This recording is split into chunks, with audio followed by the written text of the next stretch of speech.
Hello everyone, it's Yogi here. I hope you're well. Good morning, good afternoon, and maybe good evening for you. And it's 8:30 p.m. in London, and I'm ready for a spot of stitching, and I hope you are as well. So today, this is the victim of my choice. This is Aimee Stewart piece. So every day is Aimee Stewart Day, okay? But we have official Aimee Day every Saturday. So come join us.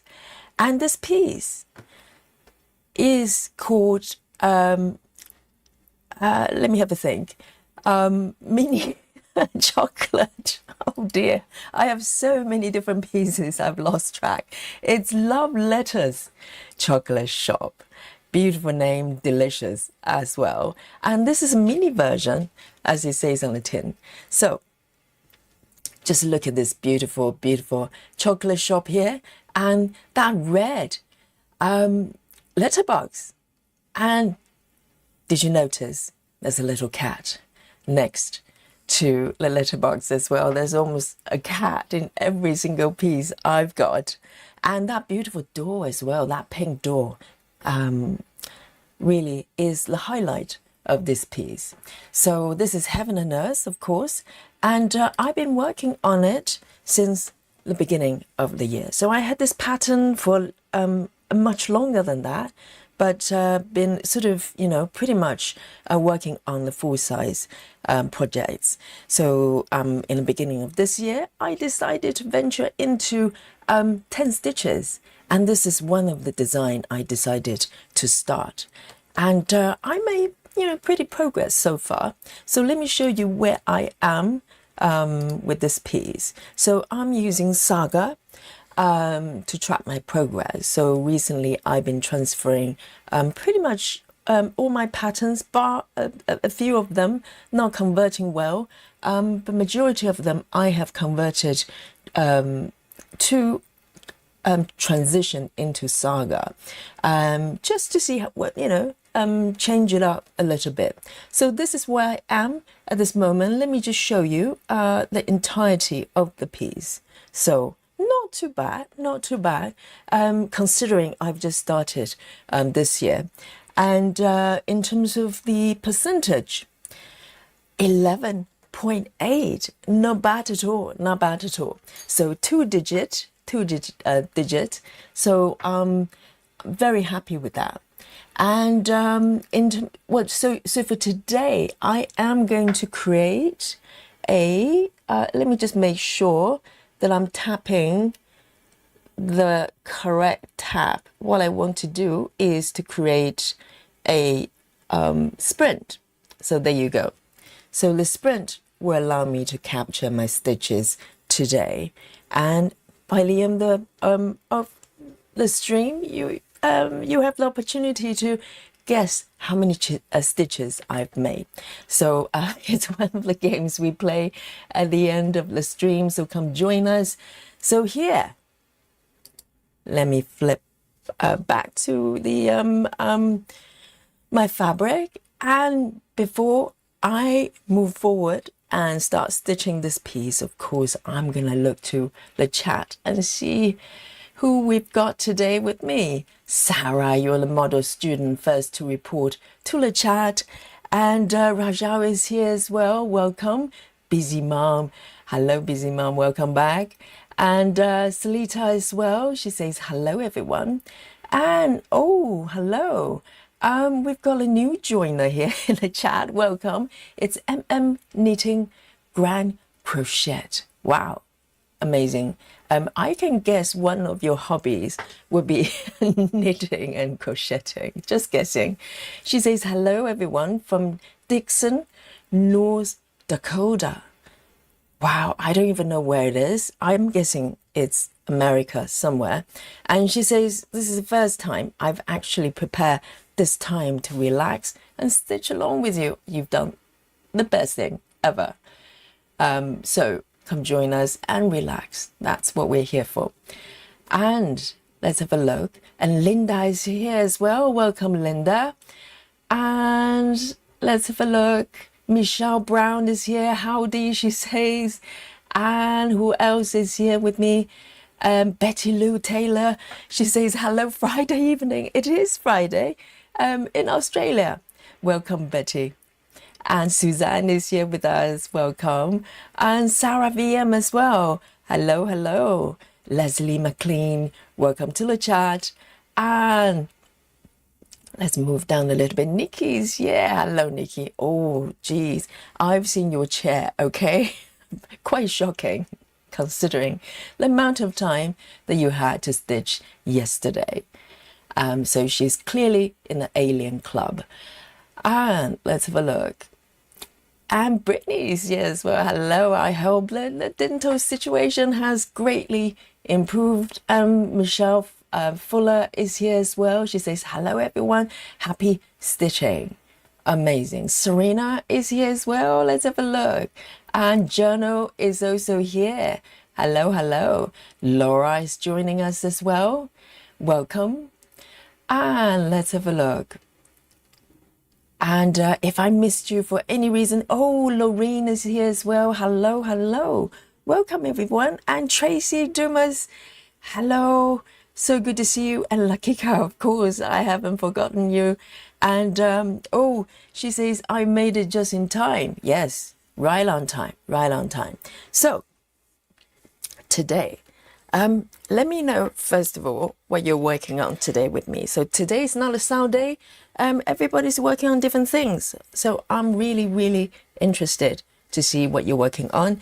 And I'm going to just take a sip of my peppermint tea and let me know what you're drinking. Power drinks for power sessions, okay? Oh, freshly brewed peppermint tea, so soothing. Amazing. I mean, London is getting a little bit more chilly. It's not cold yet, but definitely a lot more fresh. And today also rained a little bit. So everything just seems, you know, slightly less summery. And as it should be, I guess. This is the end of August. And talking about September next month, we are starting officially our festive stitching season. Okay, so next Tuesday, okay, 2nd of September, we're starting a Halloween sew together. And this is the piece we're working on. Let me just show you. We've decided on this piece. So it's so cute. And this pattern is from Etsy. So if you'd like to join us, join our Facebook group. And there's a link to the Etsy shop as well. I think they're doing discount for the next few hours. So this is a really good time to get a pattern. And we're starting next Tuesday. Okay, and we're getting together and start this piece together. You can choose any fabric count, any, you know, color of fabric, and everybody's kind of, you know, having different preferences. And let's just enjoy the festive season, you know, coming along. After Halloween, we also have Christmas coming as well. So it's going to be so much fun, so much fun. So come join us.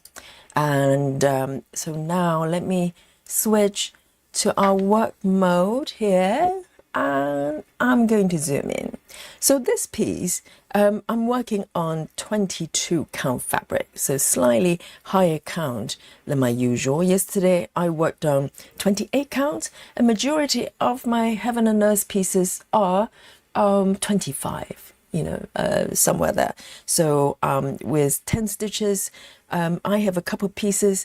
They're actually on 22 count. So it's a new experience, you know, slightly larger stitches and also 10 stitches.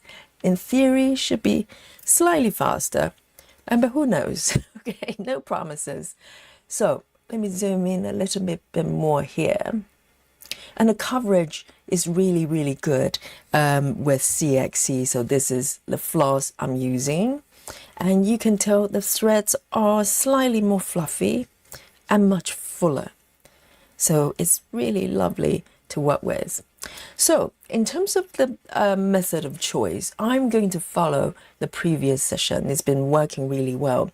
I'm working block by block okay, 10 by 10 block, and I'm going to park as I go, and on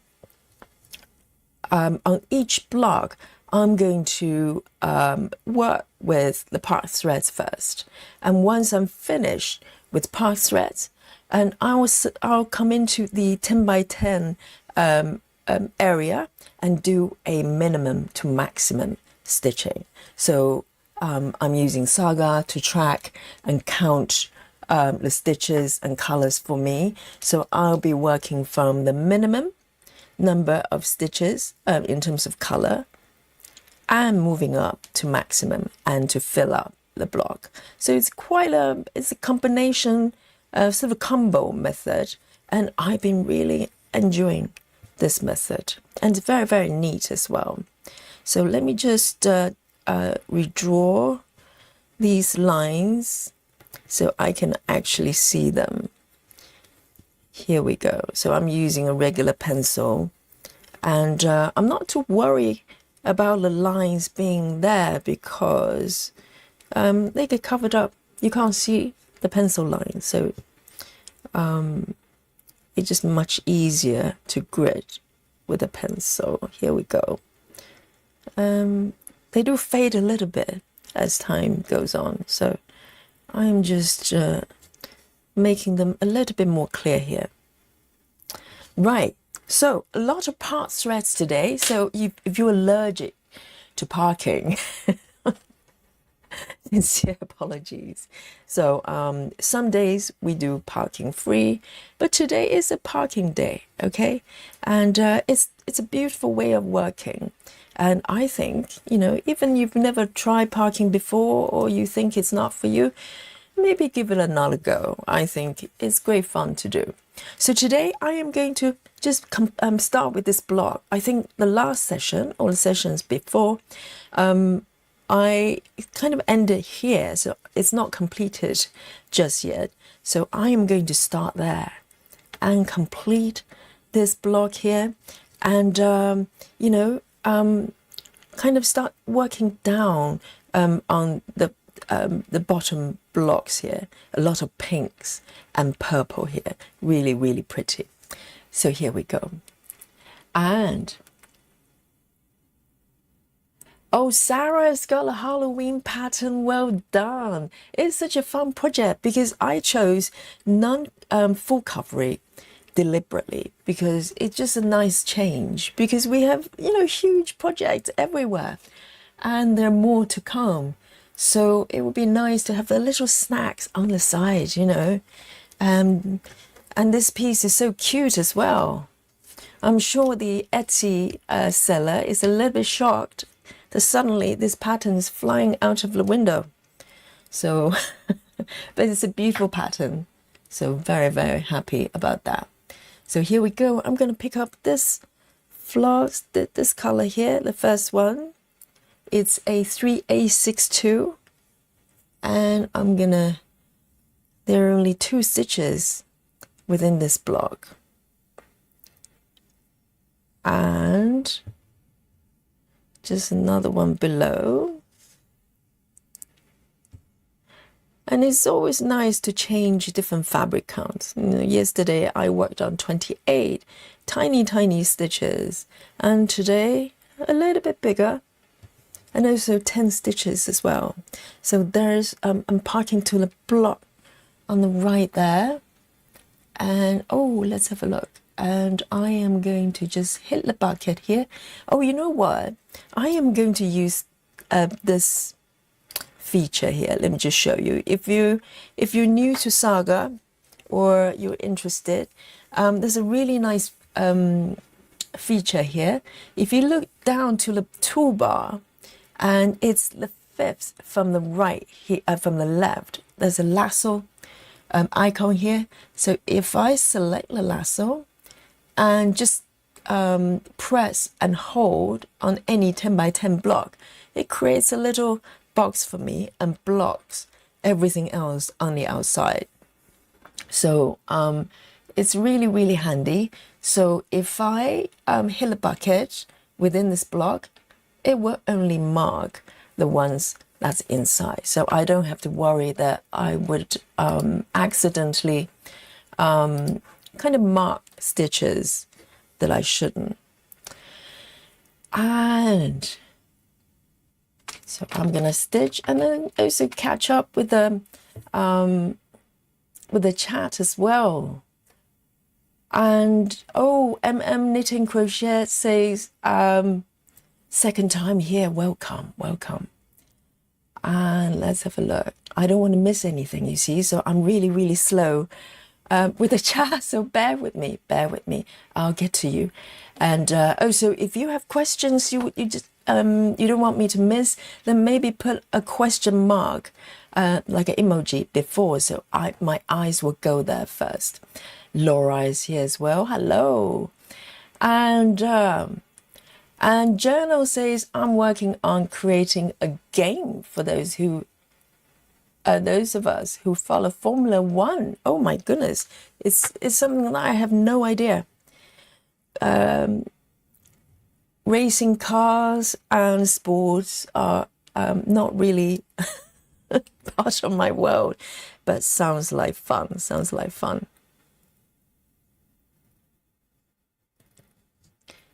I'm totally clueless when it comes to sports and cars and everything. So here we go.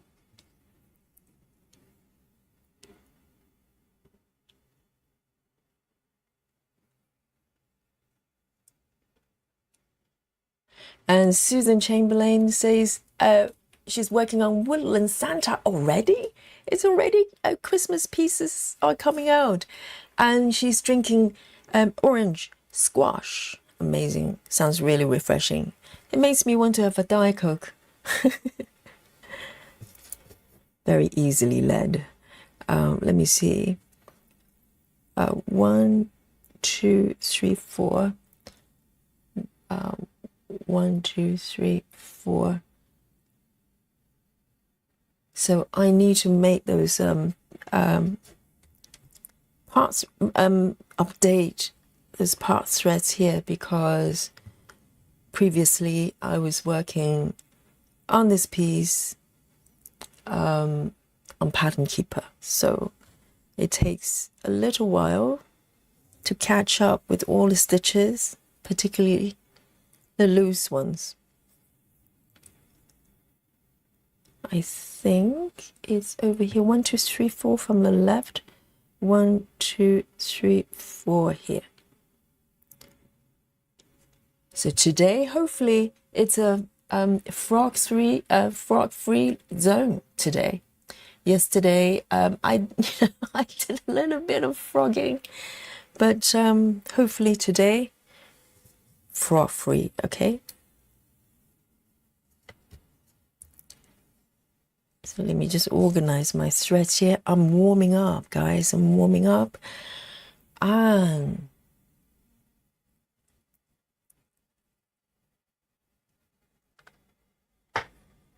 oh, Nikki. Yes, see, the question mark is working. Immediately, my eyes go there. Nikki is asking, question, can you put the Halloween piece on Saga? I'm so glad you asked that, because I tried. Okay, so it's perfect on Pattern Keeper, and I tried to import it onto Saga, and it did not to Saga, to Paradise, because if it works on Paradise, it works on Saga.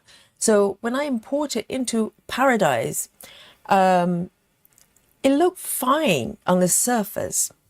But for some reason, it could be just me, maybe some settings I need to tweak, but it doesn't count the stitches correctly. So you know the grid lines they don't line up the same as the pattern, the PDFs. So I don't know what that is. Maybe someone can give it a try, but it looked fine, but there were a few stitches, few sort of columns missing, vertical rows, if I can call them that. So I don't know what the deal is. Maybe someone knows how to fix that. Maybe there's some settings I need to turn on or off. I have no idea. But so the question is, not fully. It will load, but it's just the number of stitches are not correct. So unless someone can fix that, Pattern Keeper is probably the best bet. It works perfectly on Pattern Keeper.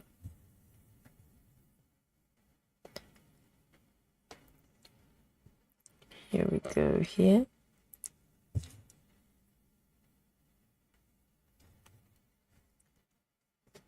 And it gets a little bit tricky. 1, 2, 3. There's another one here. Let me end this thread here with the boomerang. So it looks like there are 2 part threads of the same color for some reason. So I'm going to end this one here.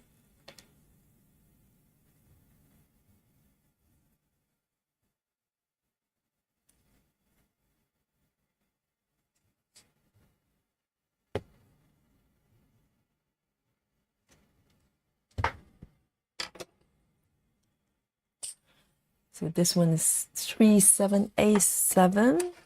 I'm going to just pop it back on my set here. 3717. 37A7. Oh dear. A7.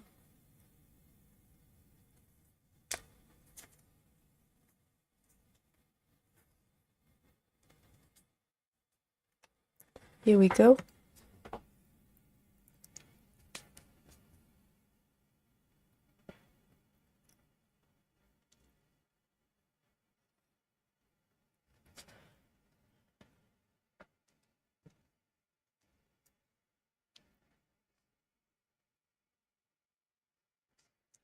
Michelle Brown. Hello, Michelle Brown is working on Star Wars selfie. Interesting. Star Wars selfie after work in 20 minutes, drinking iced tea. Very nice. Let me just have another sip of my tea. It's so warm, I want to drink it while it's still nice and hot.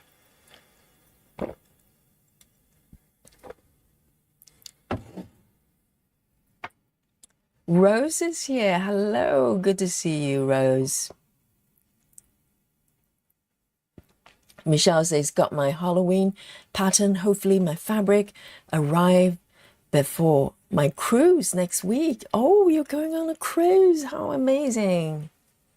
Yes, I haven't decided on the fabric, but I think it might be somewhere between 20 to 22 counts because I'd really like to, I think they will go really well with the chunkier stitches, larger stitches.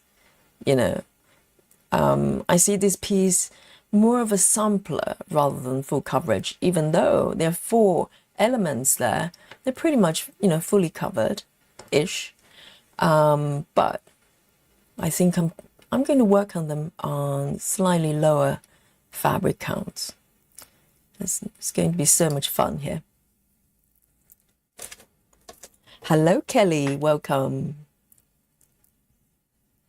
Kelly says, hi, everyone. Just eating chicken. So I'll be back in chat in a while. Yes, go for it. Go for it. It's chicken time. And I'm going to mark this color partially because there's not fully marked yet. Lovely. And there's another one here.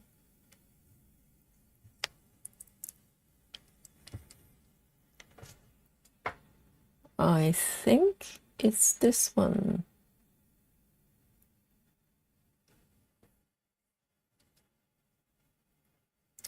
So I'm trying to work from the bottom threads upwards so it's tidier. And you can tell, you can probably see under here, this is how I used to park my, well, not parking, and my threads here by tucking at the bottom. And it builds up a lot of bulk underneath. And now we have boomerang. I can no longer, you know, I don't have to do this any longer. So I'm really, really happy.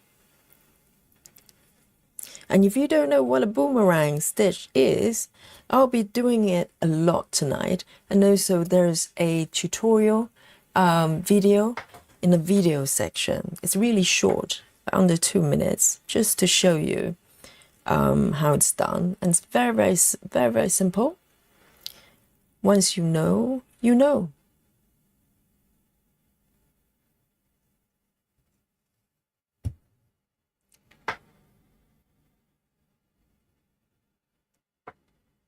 Suzanne says, I'm working on a mini love letter chocolate shop, same as me, yay! I've been daring and stitching is this 10 by 10 sort of typewriter and part below. Oh, I'm trying to visualize that in my head. So typewriter, you basically pick the symbol following the order of the symbol from upper left to bottom right. And then Suzanne is doing that within 10 by 10 and then park. Very nice, very interesting. So what happens when you get to the next block, when you have the part threads? Would you work on the part threads first and then do the typewriter? Otherwise the threads are going to get in the way.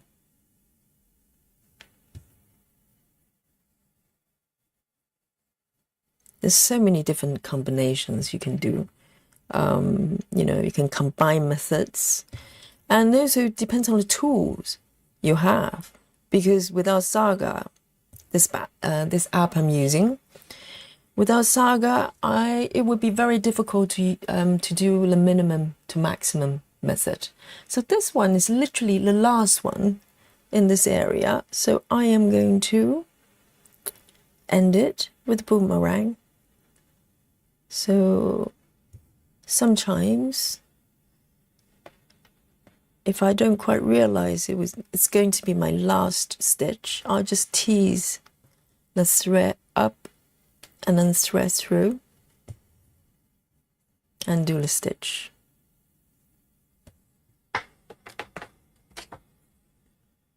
There.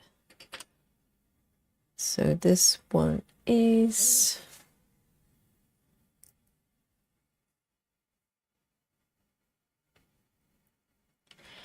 Lakika says, yes, I'm quite allergic to parking, but I do think this piece is lovely. The Saving Grace. It's a beautiful piece. Yes, parking is not for everyone, but I love it. I absolutely love it. Here we go.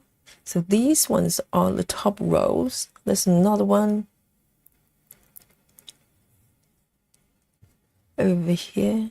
There are 2 threads for some reason. I think I was being very sloppy and messy last time, and I just left these threads everywhere without marking them properly. It's my own fault. So I need to check, because I just discovered there are 2 threads part in the same spot. I ask you. Seriously. 9A7 is supposed to be 9A7. I think it's the lighter one. 9A7. Yes, I'm right. So this is the mystery threads that I unfortunately have to cut off. It's the best policy rather than trying to figure out what it is. It would take 10 minutes to do. And Linda is drinking peppermint tea as well. Yes, join me. It's so soothing. And yesterday, you know, if you remember, I was drinking the Love tea. It was just too relaxing. It's got lavender and everything and chamomile. Maybe not the best thing to drink during live stream. I was so mellow. I just want to lie down and take a nap. So today, back on peppermint tea. It's just fine. It's just fine.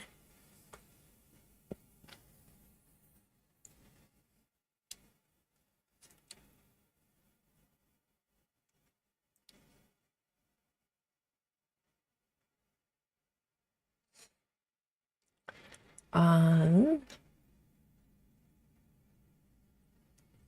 let's have a look here. So this is the one I'm going for. It's a little bit sort of, the stitches are quite full even for 10 stitches.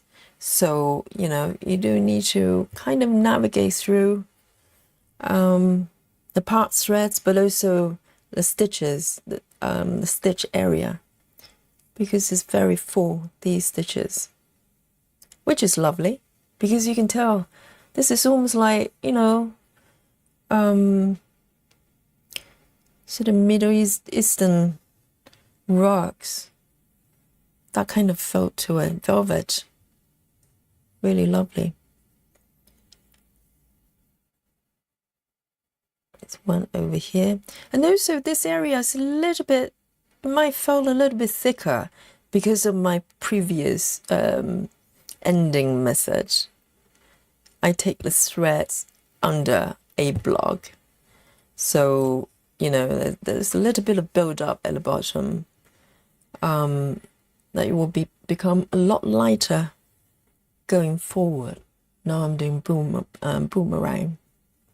So let me see, 1 2 3 from the bottom, 1 2 3 there,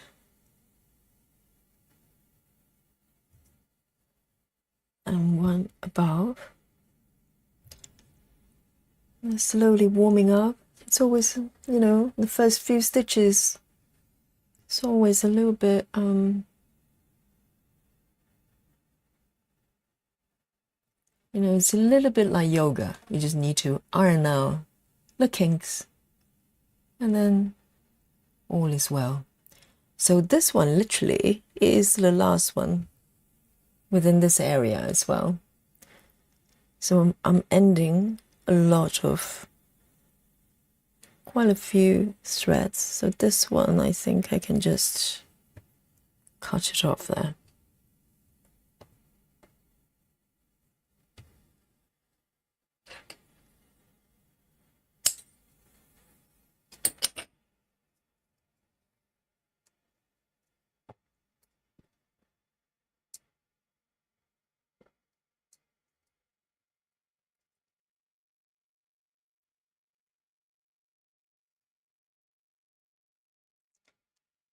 Linda says, I'm working on spring showers.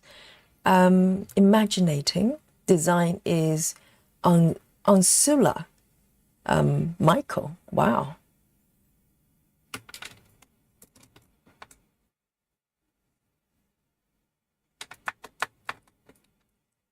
Kelly's asking, Yogi, where is the Halloween chart from? It's from Etsy.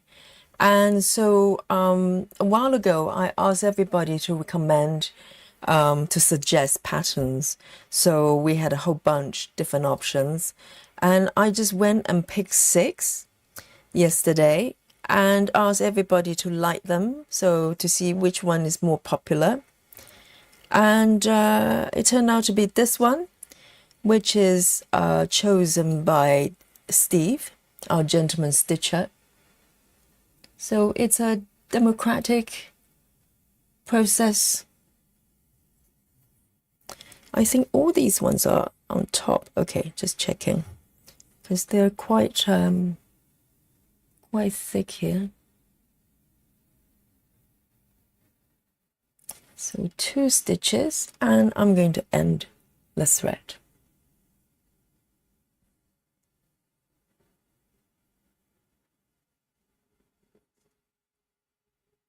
Maduri is here. Hello, hello. Good to see you.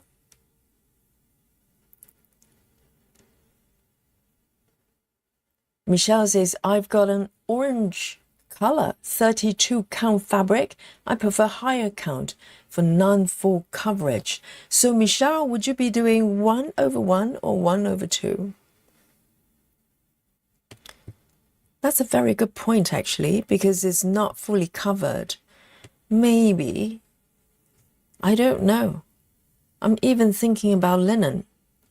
but I haven't really done much linen, so it might be a complete disaster. I do have a lot of linen, not linen, but similar kind of fabric, maybe not pure linen, but and they come in different colors, but the fabric counts are unknown. They're pretty high fabric count, so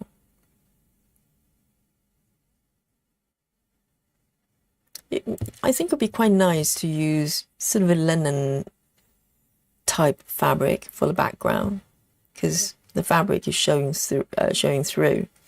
So might look even better than even weave. That's a very good point. 905, 905.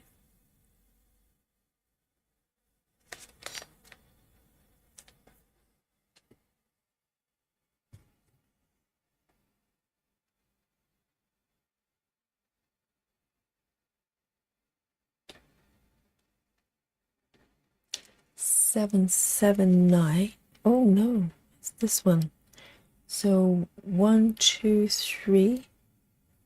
Let me see. 1, 2, 3, 4. 1, 2, 3, 4, 5.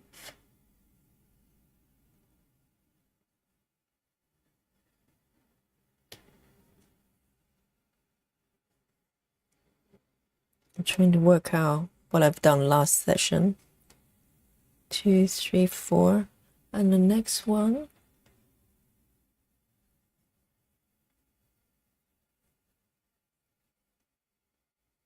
Right, okay.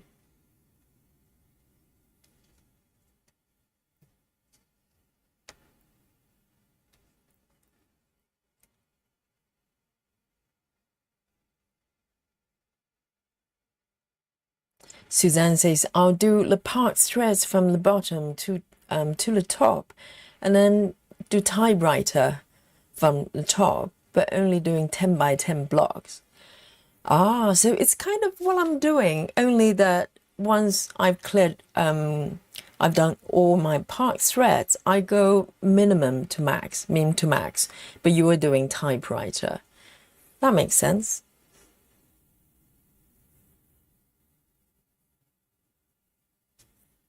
One, two, three. And literally, let me have a look. Just one stitch.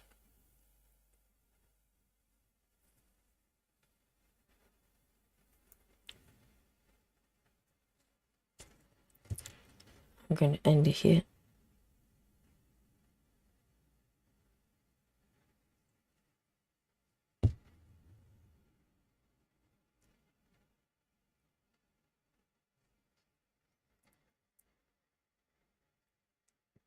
Linda says, I've gotten very fancy with my needles. I'm now using gold needles. Wow, very nice. I have a few actually for my 28, size 28 ones. Do they squeak? What brand of gold needles are you using, Linda? Because I've got some John James ones. They're beautiful, but they've got kind of a slightly, I don't know what the coating is. They squeak when I stitch, when I use them, which is quite odd. And I could feel the kind of friction when I pull through the needles, which is, shouldn't be like that. I don't know. Kind of special gold needle. I think this one is on top of, it's quite confetti, this area, so a lot of color changes. Here we go.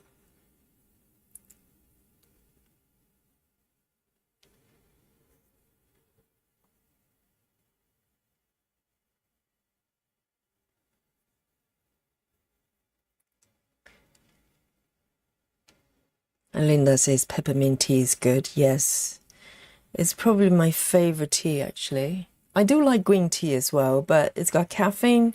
So when it comes to kind of just relaxing you know, tea of my choice would definitely be peppermint. I'm trying to do the count here. 1, and this one above here.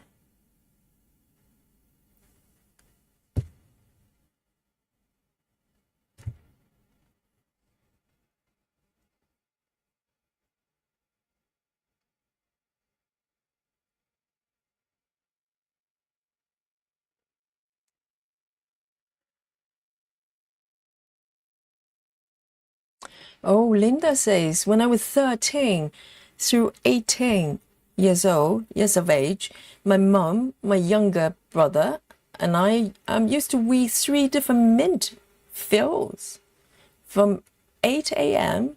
to 6 p.m. 5 days a week during the summer months. Oh my goodness. Mint fill. Because mint is quite delicate, isn't it? It's more in the sort of herb category, and they smell so good, don't they? Fresh mint tea is the best, but you do need to get a lot of mint.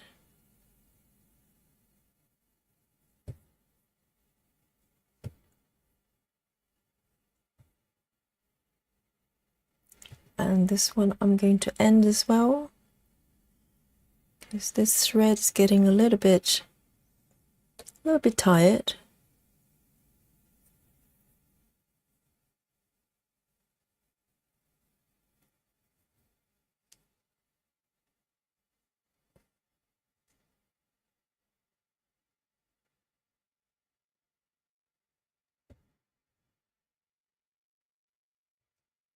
Little boomerang there.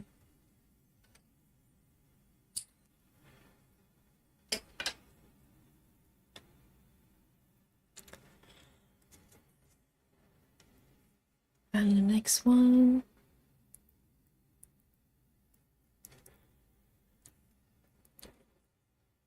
I always feel like a hairdresser, having to kind of part these threads and organize them. It's like trying to brush somebody's hair.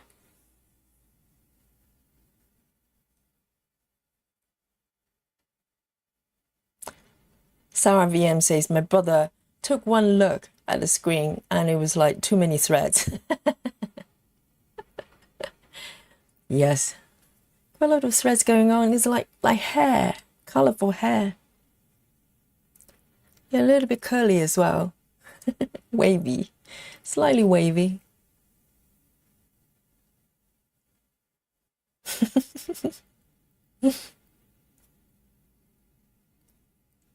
Michelle says 2 over 2. Yes, that'd be pretty, wouldn't it?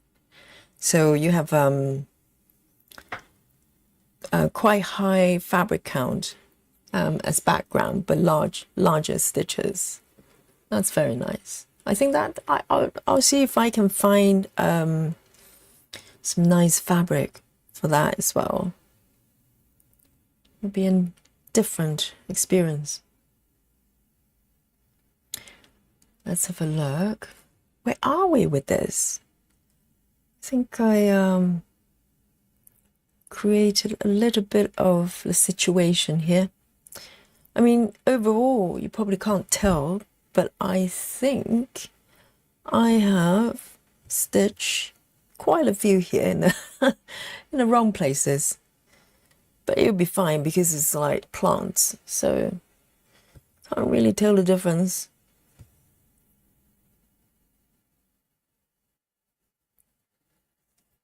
Oh, Linda says, Yogi, I'm stitching 905. Maybe it was the one I stitched before. Sorry, I'm a little bit behind. So it's a spooky bingo, the first spooky bingo tonight. Yay! Sorry, a little bit late, belated spooky bingo. I'll try to catch up with the chat. I don't want to miss anything.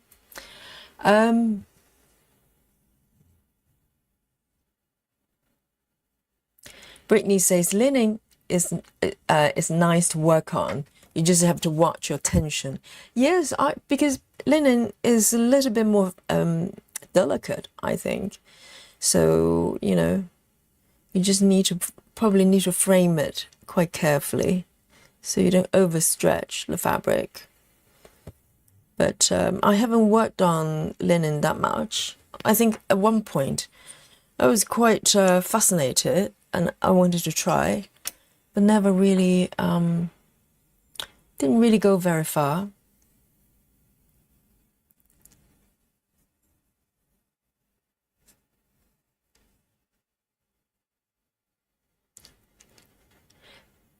Yeah, Suzanne, you can give Mint Max a try within 10 by 10. It's quite nice as well. So you don't have to go in and do those single stitches, you know, everywhere. So let's do these ones. And let's see. Just want to make sure that I'm actually using the right color.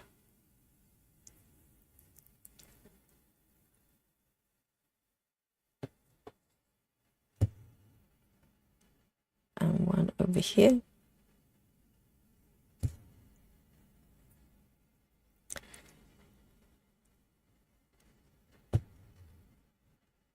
And I'm going to end this one as well. So I'm clearing up a lot of part threads here. Maybe it's a good news for some people in the chat. For those who don't like part threads.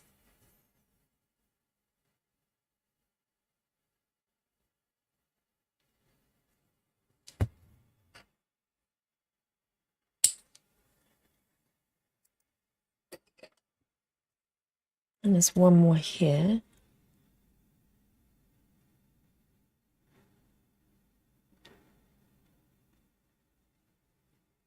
Is that one?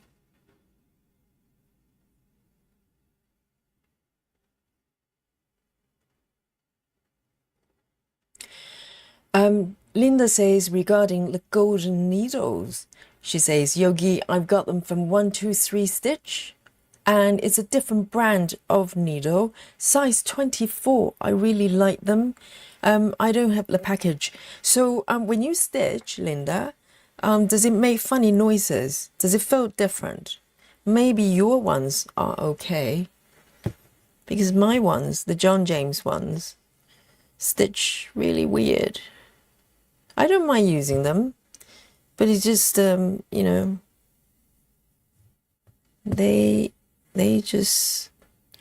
seem to create a sort of weird friction when you stitch, and it makes funny noises. Right, so I've only got these ones to fill in. Now I've cleared all the part threads here. So I'm going to go min to max from single stitches, if there's any, and go up in stitch counts. It's good fun. And it's a lot quicker as well. Sometimes I'll have kind of larger area and do minimum to maximum, but it takes a while before you start to kind of pick up the speed. Whereas within, you know, 10 by 10, you can move forward really quickly. So the next one would be 3829, 3829, 3829. Let me pick the thread here. So I literally only have one stitch here. So I just use one of the leftover piece, quite short, just for a single stitch. So I save up a lot of leftover threads, even if they're kind of short, but you know, there are always occasions that you just have a single stitch you need to do. You don't have to start with a new whole piece of thread.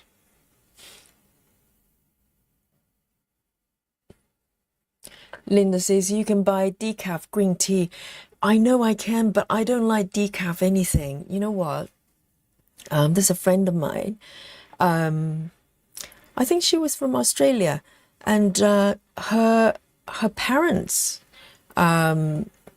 actually they run a company that create decaf coffee, and she was telling me, do not drink decaf anything because unfortunately, in order to extract the caffeine, they have to do all sorts of things to either coffee or tea, and that's not the best for you. So I'd rather just go for a naturally caffeine-free tea rather than go for decaf. I like to follow her advice. She knows. So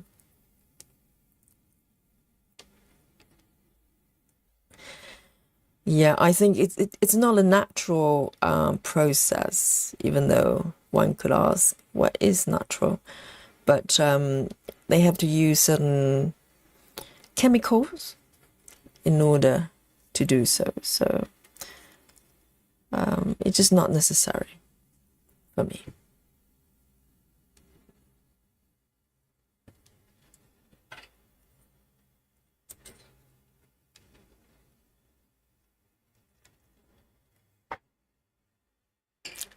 Oh, Sarah VM saying, I don't understand how they can make green tea decaf. As I described, they have to do something to it, which is probably not the best thing. Kelly is asking, is there a link to the chart on your Facebook group? Yes, it's up there right now. And now it's a good time because I believe the sale might only last for a few more hours.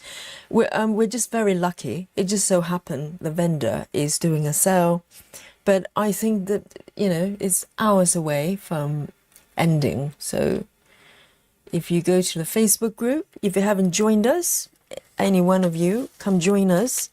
All information is there. So let me see this one here. 1, 2, this one is done. And that one I think is done as well.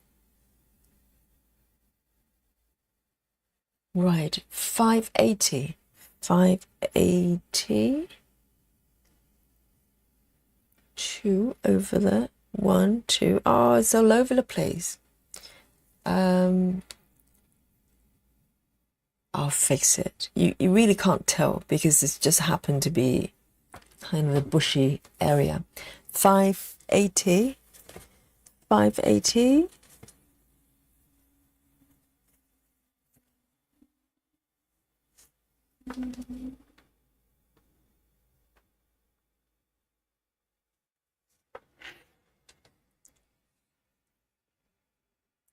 Alison Rennie is here. She says, evening all.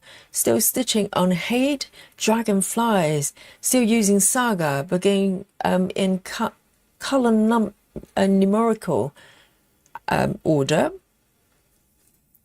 So much easier than flipping through the colors and also changing up. Oh, I can't read that. Doi background, I think it's probably misspelled, or autocorrection.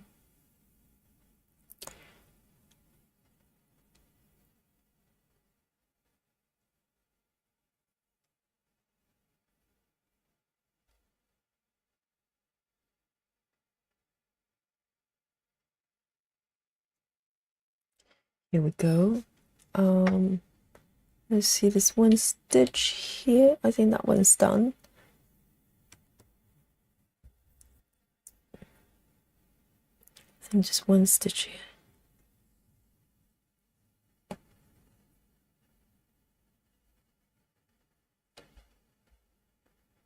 The stitches are very full here, so it requires a little bit of persuasion for the needle to go through.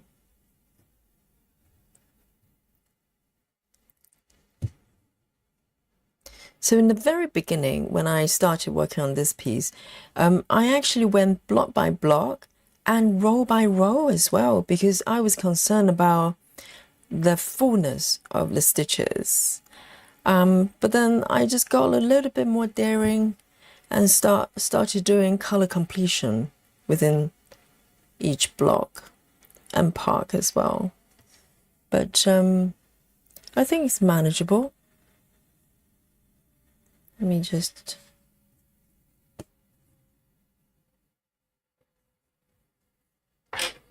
about there. 580 here. Good. So Linda's needles are not making any noises. Good.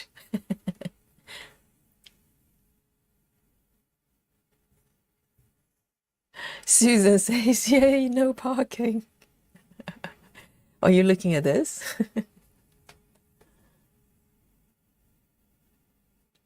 Linda is asking, Yogi, what count are you doing this on? This is 22. 22 even week.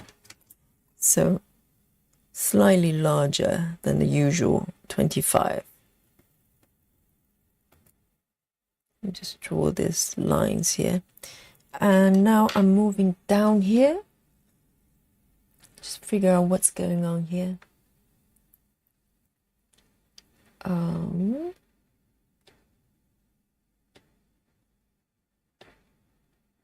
Now those ones are done.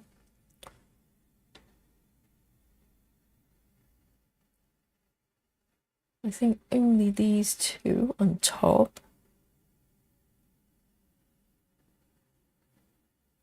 This one.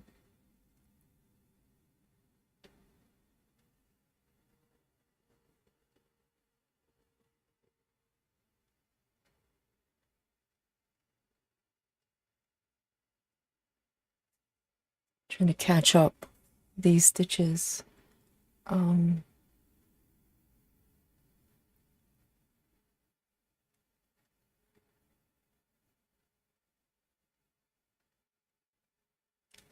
Here we go. Trying to make the pattern match what's happening on the fabric, because there's some unknown things happening here that I can't fix. So I'm going to just, you know, blow with it.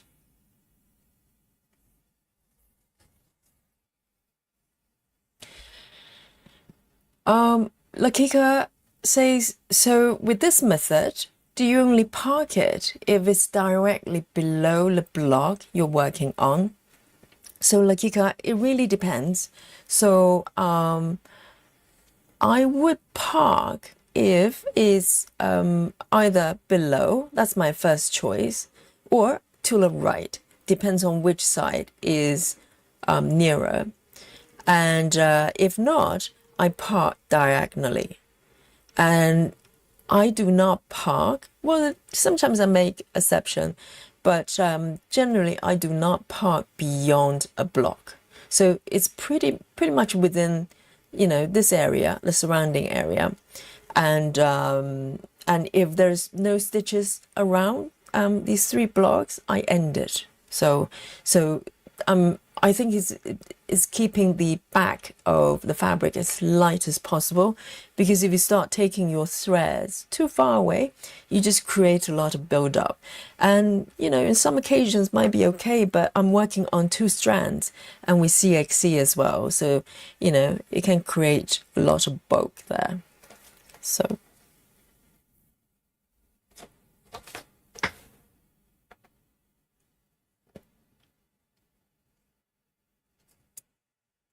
Oh, Jan Doe says, I am using PC version of Paradise. I got the Halloween pattern converted with all stitches. So it's possible. Oh, wow. Because the when I use the app version, the stitch counts just don't match, even though the mock-up looked pretty good. There are a few things, you know, sort of missing on the cat's face. But yeah, so I noticed that there were missing stitches. The PC version, I haven't got it to work on my PC, I'm afraid. Just too lazy to try it out. I know some people made it work, like Joyce, but That's good news. So the PC version works.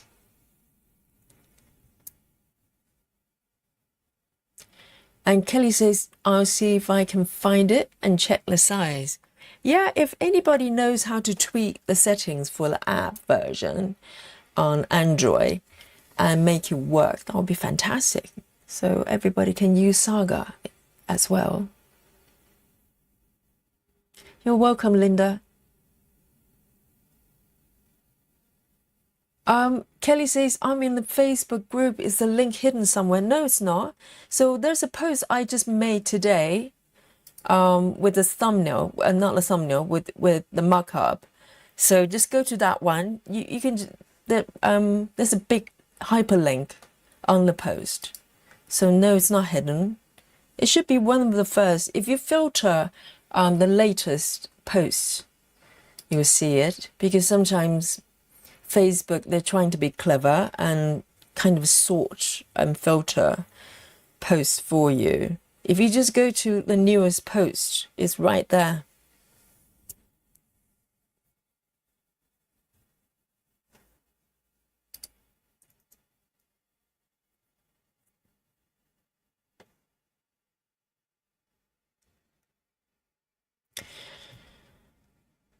Oh, so Serena, night night.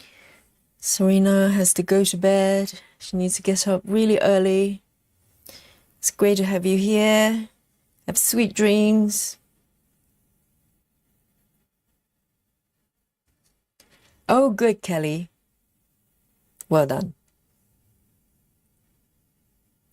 Ebony, hello, hello.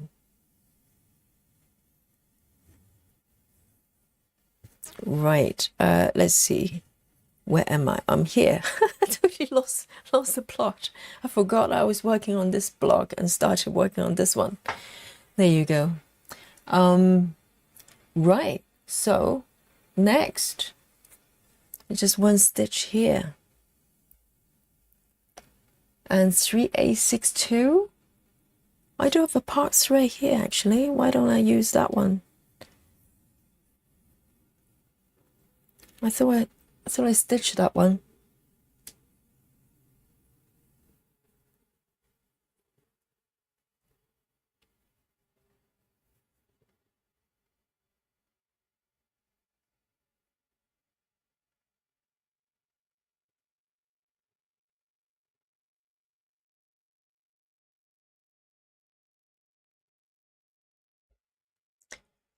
Kelly's buying the pattern.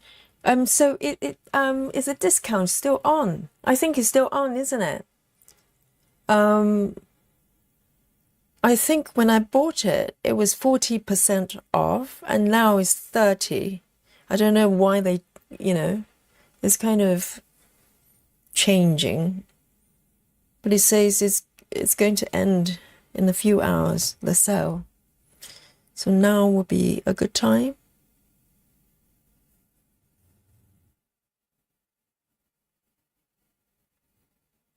Queen of Diamonds, hello. Welcome.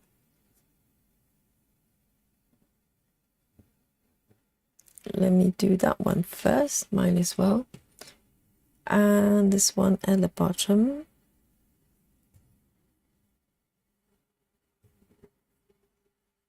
One, two. Park it there. Right. But it's so full and, quite thick in a really good way. Right.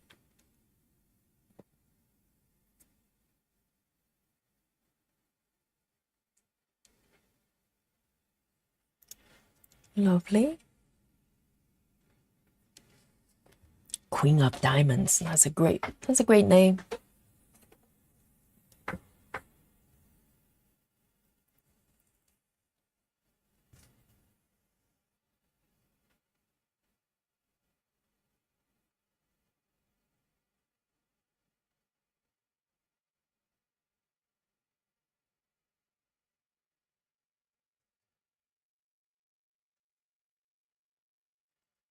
So let's see. The next one, just one stitch here. A01, A01. Here we go. Just one stitch.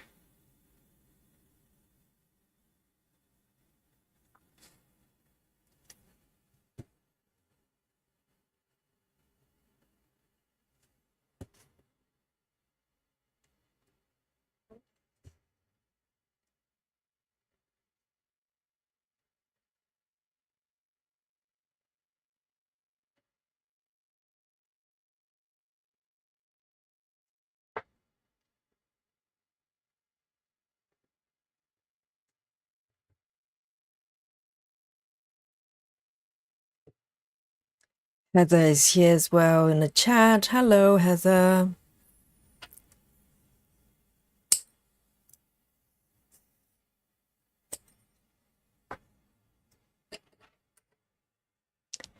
A01, pop it back.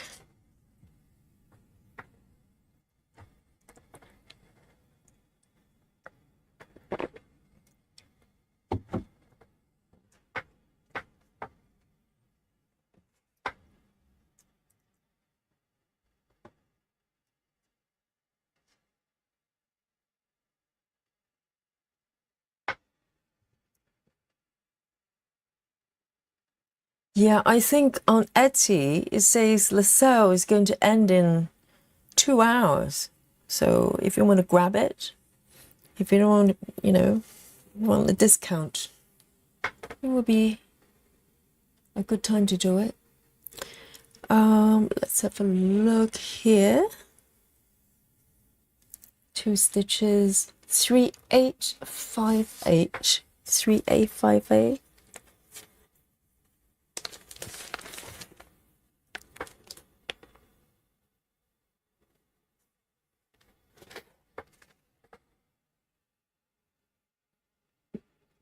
I can't believe this is Thursday, actually. It's just gone so quickly. And, before you know it, it's September.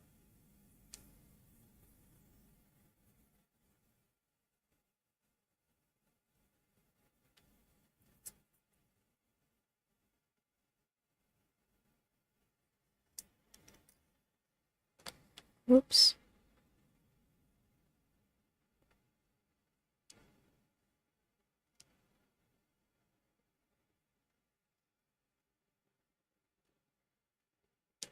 There's only 2 stitches here.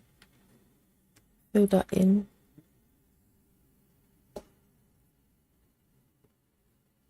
Well, a lot of times when you try to pick up what you did before, it takes longer to figure out what happened then than actually stitching from scratch. Particularly if you haven't worked on it for a while.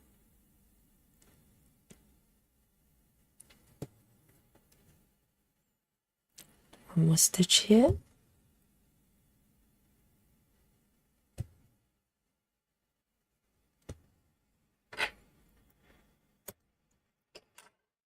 Three A5A. Here.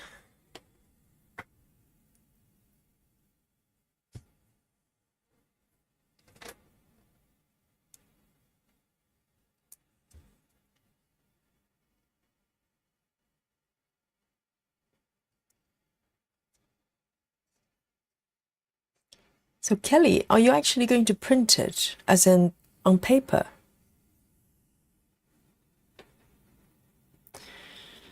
$917. Oh, it's a nice pink. Cheers me up. 917.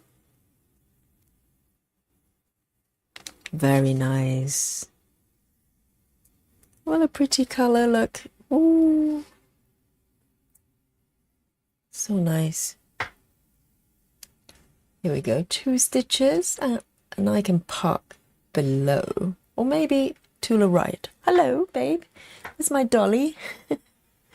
Hello, Dolly. My little cat.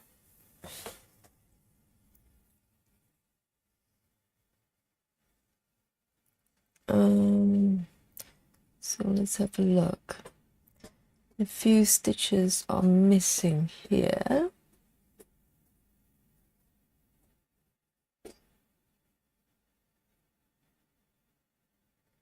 One, two, three. Okay.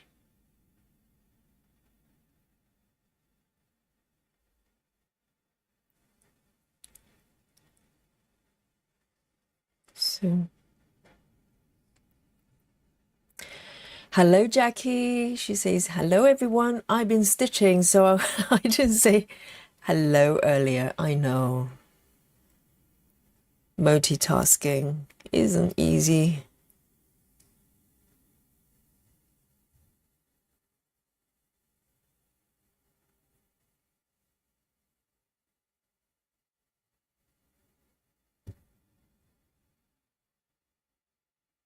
And then there's one more over here.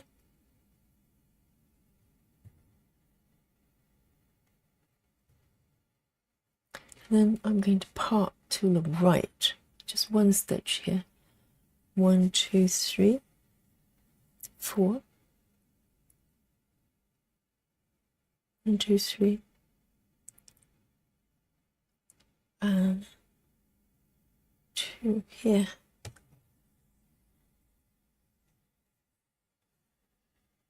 I do feel like a hairdresser.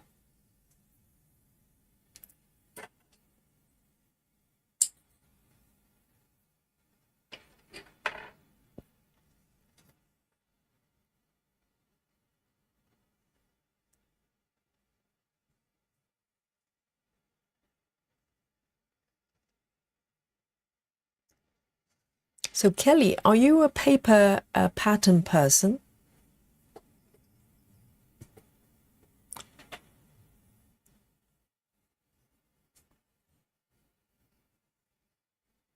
Here we go.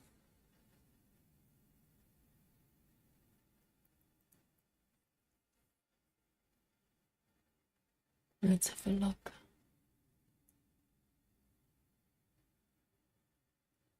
Minimum to max.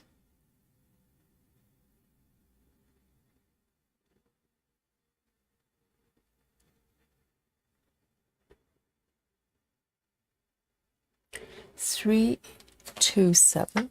3, 2, 7.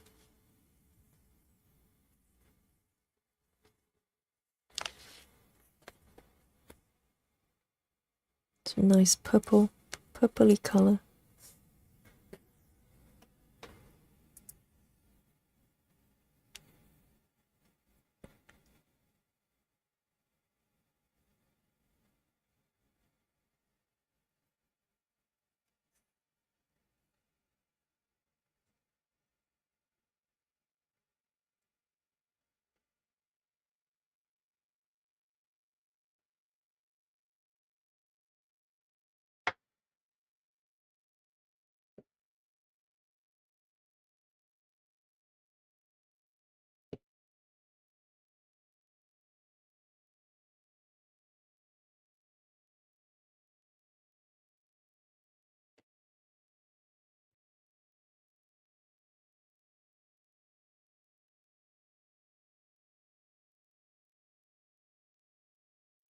So Kelly says, I'm fine with paper, charting books. I've been stitching since early 90s. No apps 30 years ago. Well, 90s. Oh, yeah, it's 30 years ago, isn't it? That's utterly shocking. Yes, 90s. Do they not have computers? Okay, maybe not mobile. Fair enough. Yes.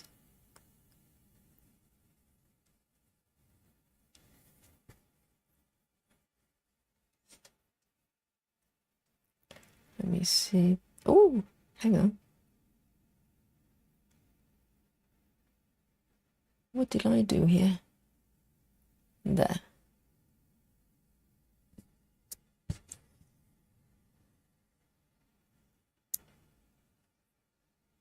550.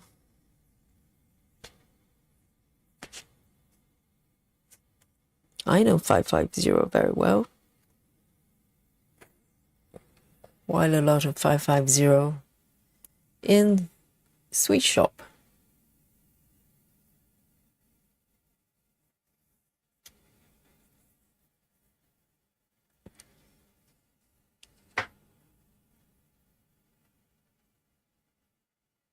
Lakika says, no, Kelly, I'm sure the 90s were just yesterday. There's no time, really. It's just a concept. You know, it's all made up. And just the fact that we're in different time zone, it doesn't make sense because there's no real time or single time. There's no single time zone. So we just make it up as we go along.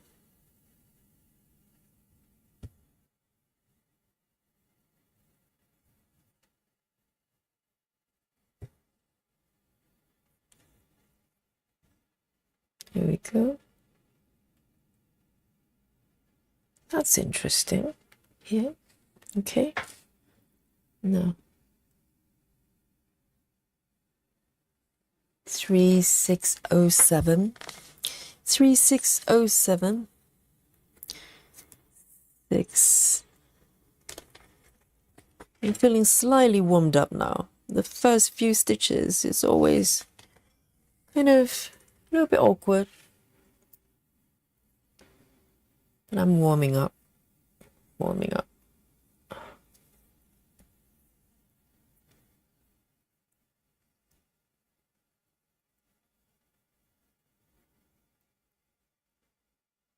Have you recently, since the AI and stuff have been really popular, there are tons of those shorts, you know, YouTube shorts with famous people, and they kind of transition them from when they're where they are today. Some of them have passed away, and they just do a kind of weird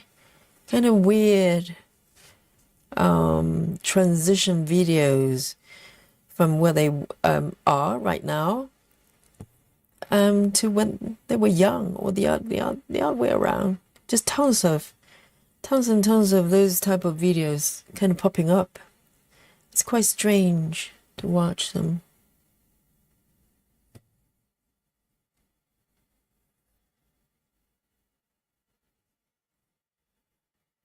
Let me see if I want to part to the right or to the left. Let's have a look. I think to the right is perfect. Only 2 stitches away.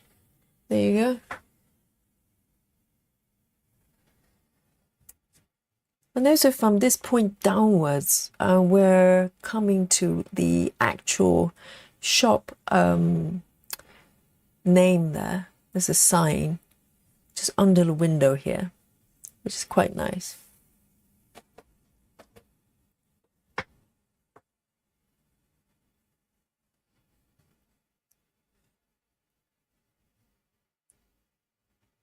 Sarah says, I started stitching 47 years ago. Sarah, you don't look a day older than 4. She says, definitely no computer phone apps. But I do like Pattern Keeper. I did stitching 1 height from paper though. Really? Like an entire height with paper. Whoa.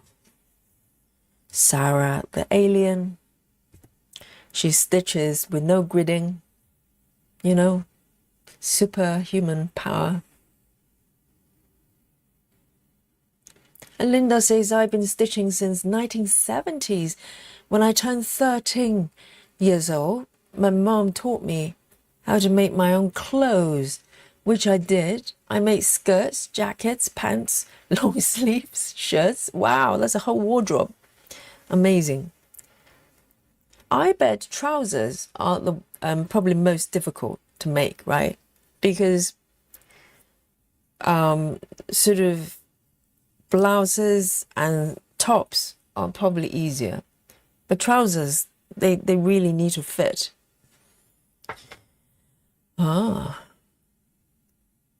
Linda says I was a bit older than 13 in the 1970s. Wow.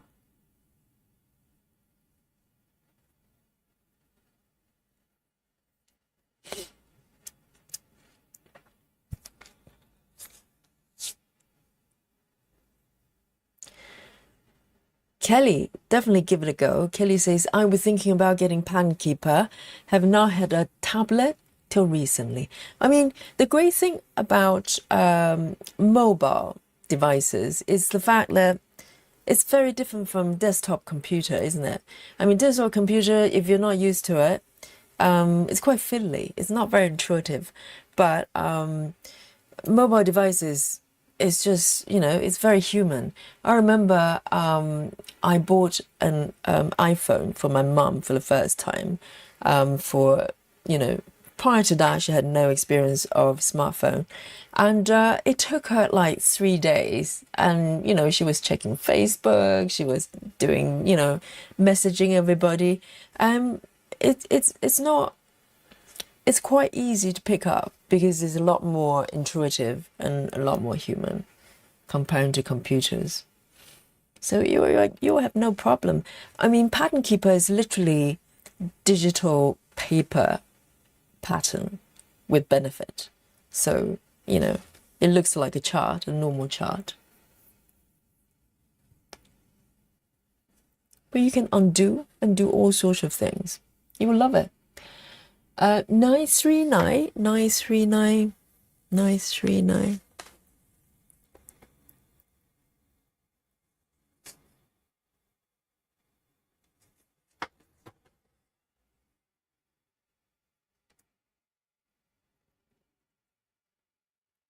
Linda says, Yogi, you're right. Pants are harder to make.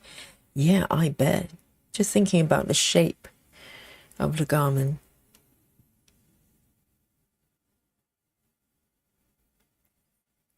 I went to art school, and so the first year, everybody, they basically give you an opportunity to try out all sorts of things. You can do fine art, you can do illustration, and fashion design as well. And at one point, I was thinking, contemplating, maybe, I'd like to do fashion design. And then I realized I was hopeless with sewing. It just, just not my thing.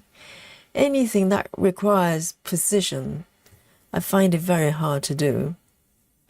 So even though I can do illustration or paintings, I find sewing, creating patterns and stuff, really, really hard.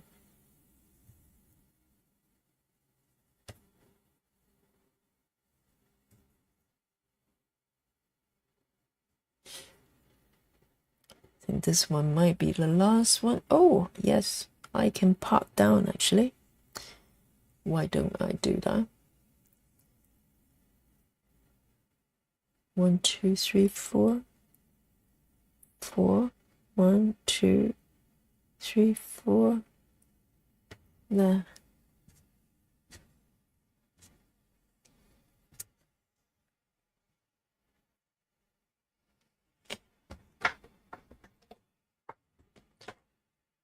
Tracy says the internet became more common during mid-90s. Yes, I think it's probably sometime around there. But I was reading, apparently the first email, internet was actually very popular in the well, not popular. It was available in the 70s, but only by technical people, maybe within a certain field. But it existed. It's just, it's not popular for regular people. It's interesting.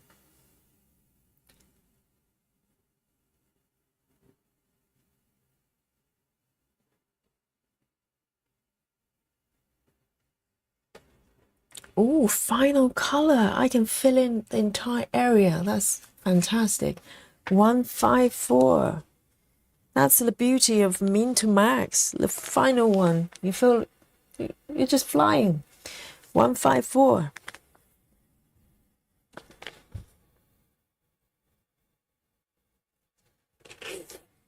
That glorious. Look at that.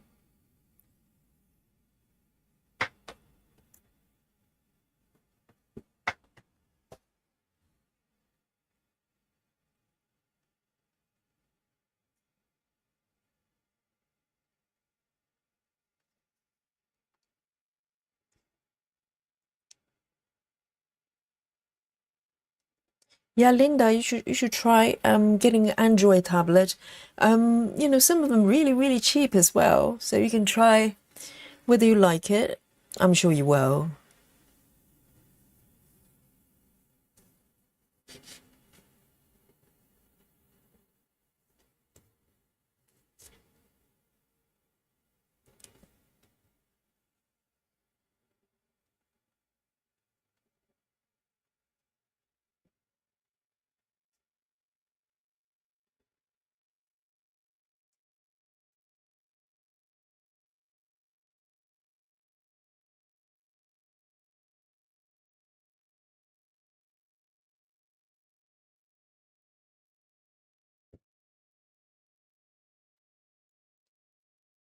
And Suzanne says some of my earlier memories were hand sewing embroidery with my great great auntie.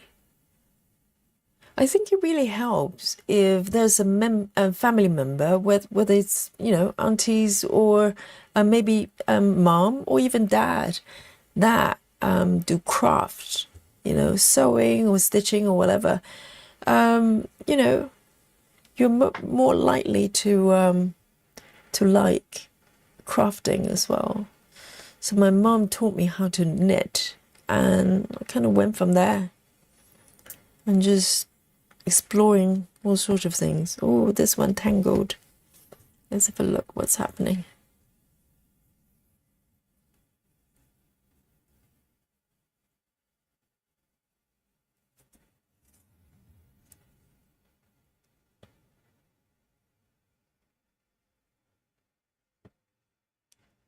Tracy says, I know I'm have to do something.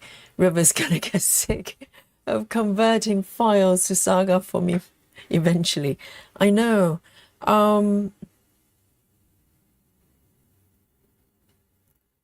There are, if you can get the desktop version working, you could do it from there without needing Paradise, the app version. It is a little bit more tricky right now.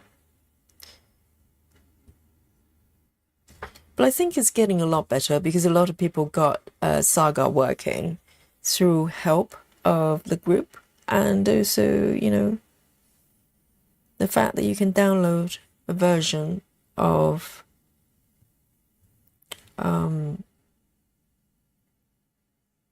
free Saga for Android. That helps as well.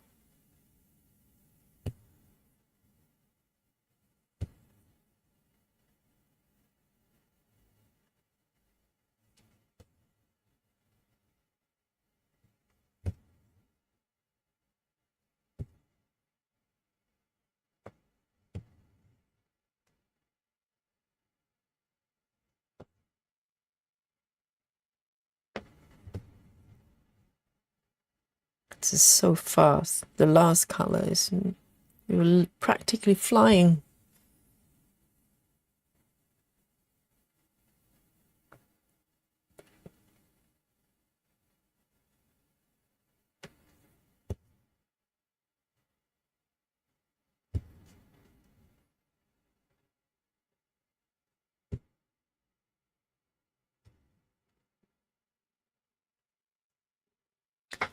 Hello, Joyce, darling. How are you?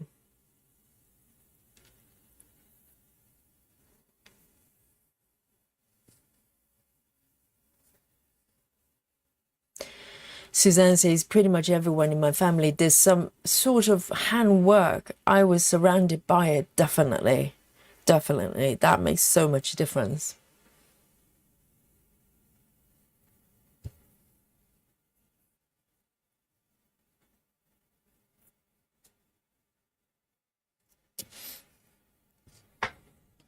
So my mom taught me how to knit, but actually I found out my dad was pretty good at sewing as well.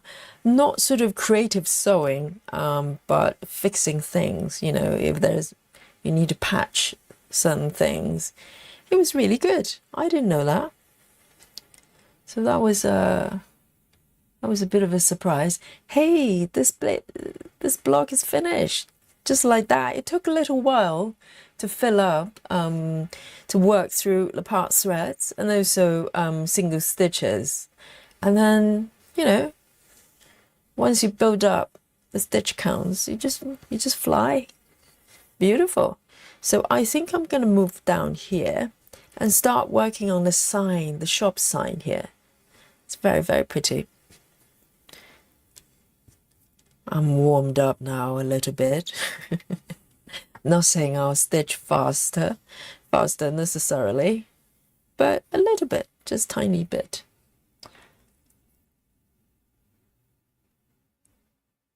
So I am going to move it over here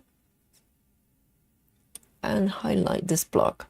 Oh, I just noticed there are about 2 rows down here I haven't finished. Let me see. What do I want to do? I might as well finish this block and then work in order.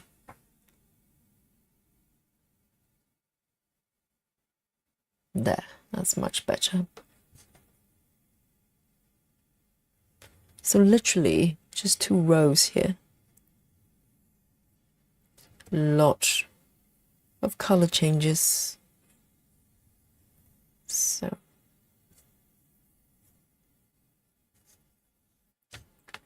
move it up a little bit.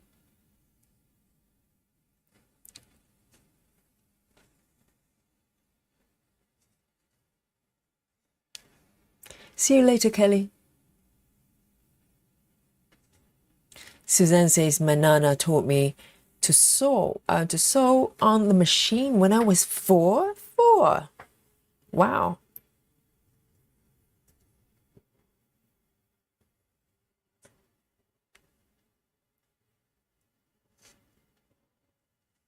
Joy says, I'm fine but tired.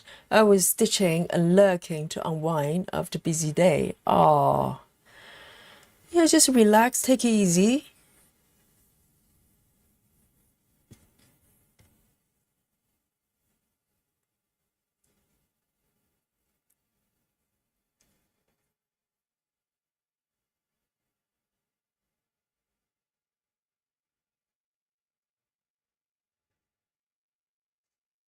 Suzanne says, paper or computer.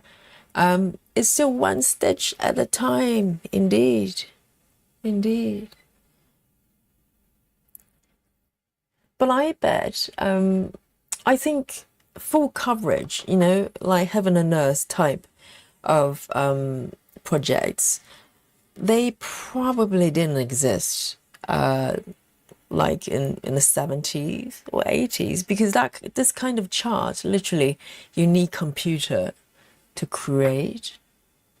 Am I correct? I'm guessing, because it's unlikely for a person just sit there and do like a chart for Heaven and Earth size project. So I'm thinking it's probably modern creation. It has to be though. So this one, I'm going to end it because it's the last one. And Joyce, are you joining us with the Halloween happiness stitching together?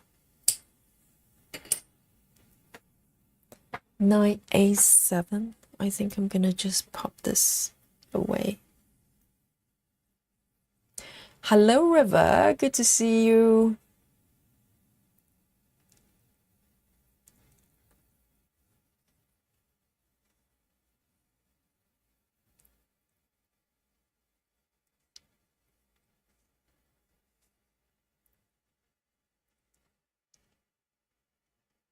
Oh my goodness. MM. Oh my God. Oh my God. I misread it. Oh goodness. Thank God. MM knitting and crochet. She says, I'm back. My phone died. You know, I misread it. I thought you said My friend died. My goodness. Oh, my heart nearly stopped. Thank God. It's okay. Phone. You can revive. That's good. That's good. Good news. Oh, dear. Oh, dear. Oh, dear. Nearly had a heart attack. Oh. Heather says my mom was a dressmaker and taught me all she knew in the 1950s. Knitting, embroidery, cross stitching, sewing, quoting. She's gone now, but every time I pick up my needles, I think of her. I know. It's a special, memory if you learn these things from someone you love. Definitely, definitely. That's beautiful.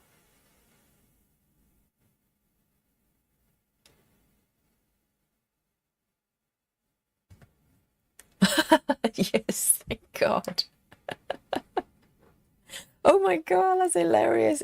Says, no, I don't have any friends. So that would be quite a surprise. That's so funny. Oh, you have all the friends here. You have all the friends here. Oh, what a relief.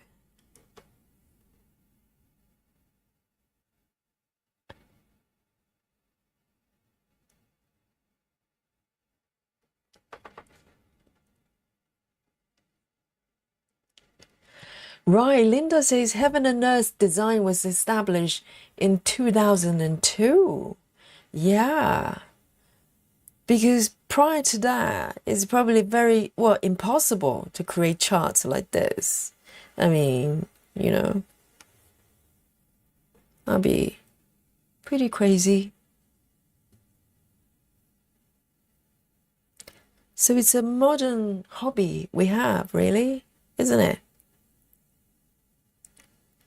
It's a very modern thing.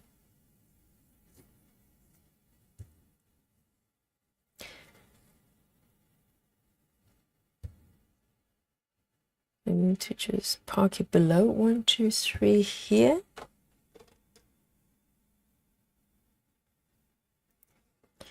Let me have a sip of my tea.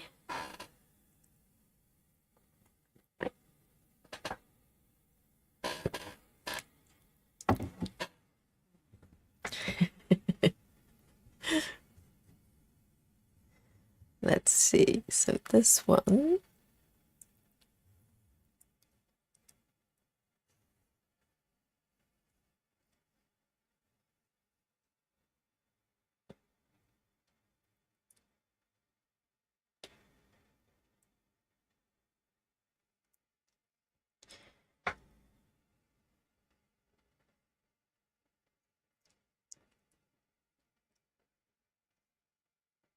Oh, busy mom, you missed the sale from Heaven and Earth. Which one were you after? Well, they do it quite frequently, so I'm sure they're going to do it again in no time. Hopefully, when the max color of the traveling library, when it comes out, there'll be a sale. It'll be so lovely.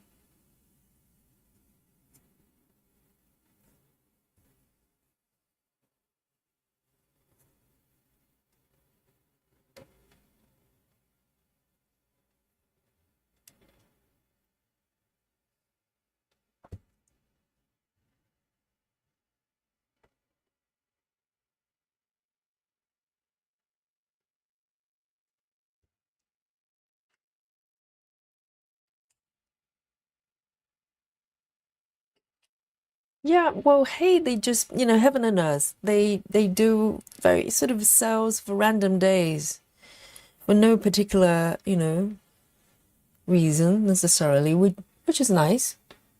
It's always a surprise.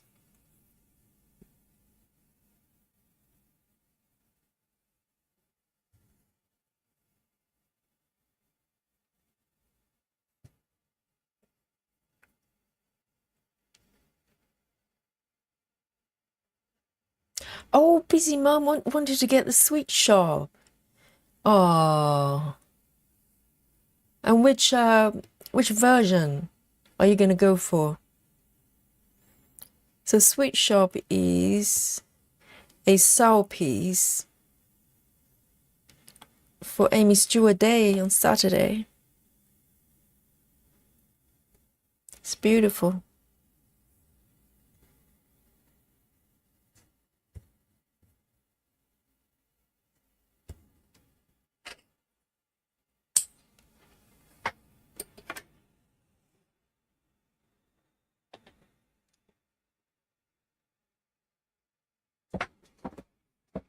Yes, that's right. It'll be another sale.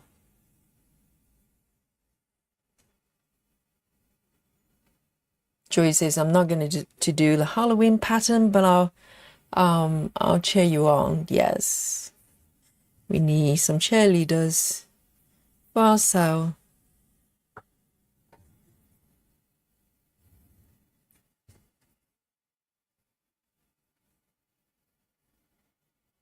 This one.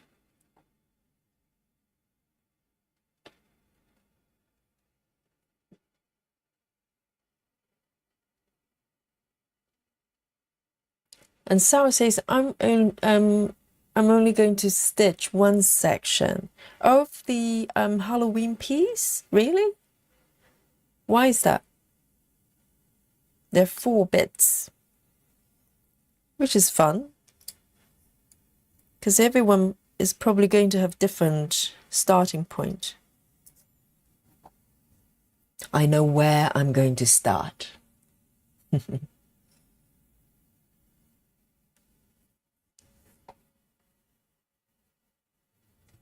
So Busy Mom wants the max color or regular. Oh, you know what? Sweet Shop only comes in regular chart.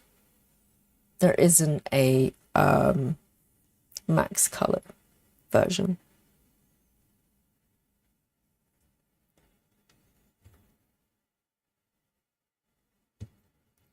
The max color is the super size.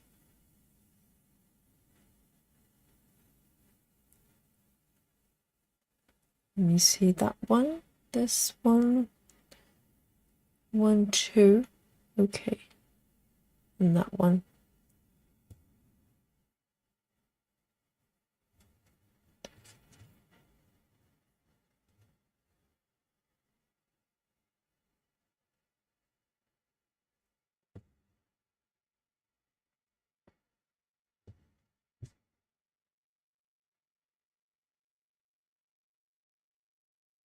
Nikki. Oh, well, I thought it was being really mysterious, Nikki. But who knows, Nikki? Maybe, maybe not.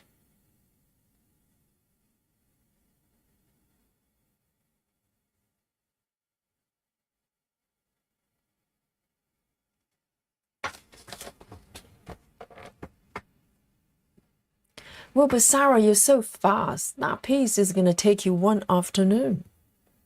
It's going to be all done.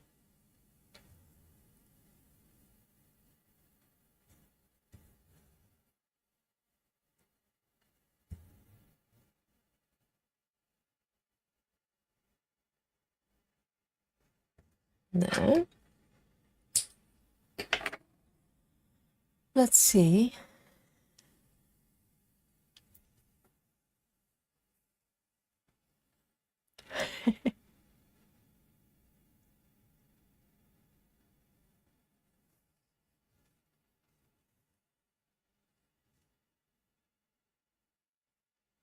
Ebony's asking, where are you guys starting? For the Halloween piece? Yes. Where is everybody starting?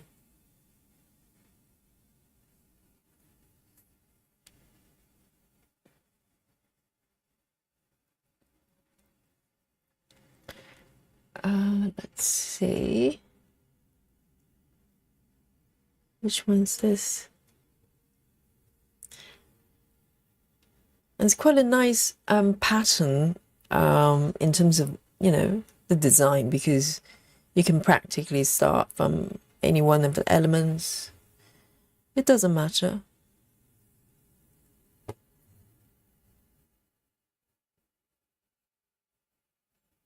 One, two, three, four, five. 1, 2, 3, 4, 5. Yeah.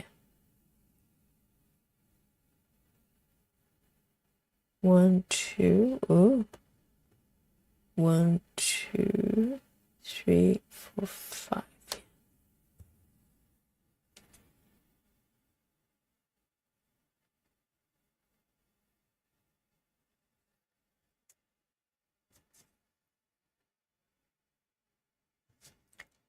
Susan says, I think they will make great individual bookmarks. Yeah, you can separate them into 4 pieces as well. That's a very good point. It's quite a flexible chart. And like Sarah says, you can literally just do, 1 bit or 2, who knows?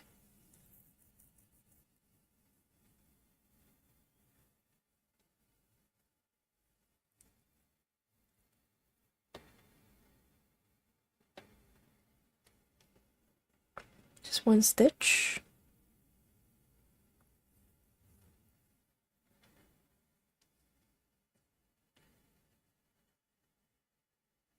Sarah says, I haven't decided yet, but eventually do them all. I know you would, because it would take you no time. They're not that big. I think even I can finish it at some point. Maybe next Halloween. I don't know. It's not that big.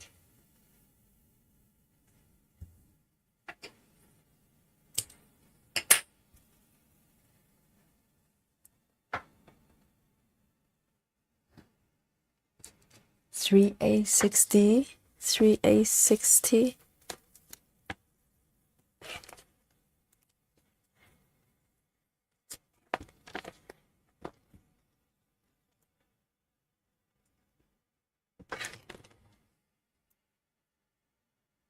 $3A60.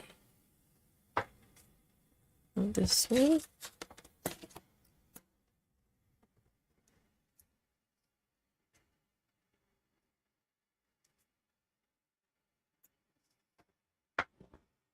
Sarah says, Pattern Keeper says, it's got 39,000 stitches. Really? I don't think it has that many. Let me have a look. I don't think 39,000 sounds like a lot. Just having a look at my Pattern Keeper.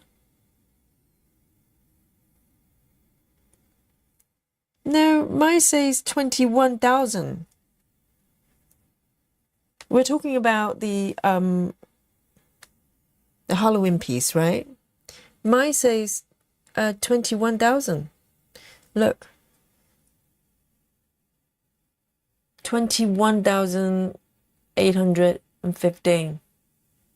That's it. For some of you, that is like lunchtime project. Does it have back stitches? Really? I didn't notice that. I have to look carefully. I don't think it's got back stitches though.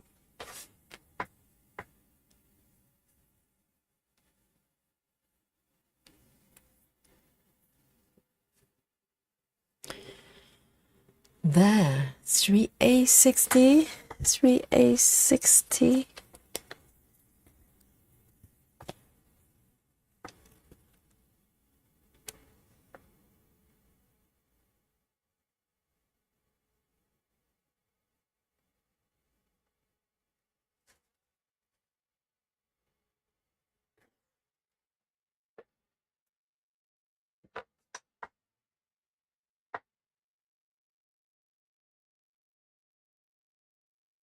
Oh, Sarah, have you picked a different pattern?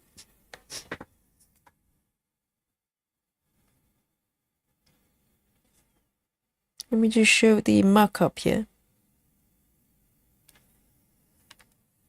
This is the one. It's really cute. There are 4 strips. But it's nice to have that text at the bottom as well to bind it all together. It's really cute. It's lovely. So with the Saga, when I imported this pattern, you lose a little bit of the details on the kitty's face and probably other bits as well. It's quite weird. I don't know why that is.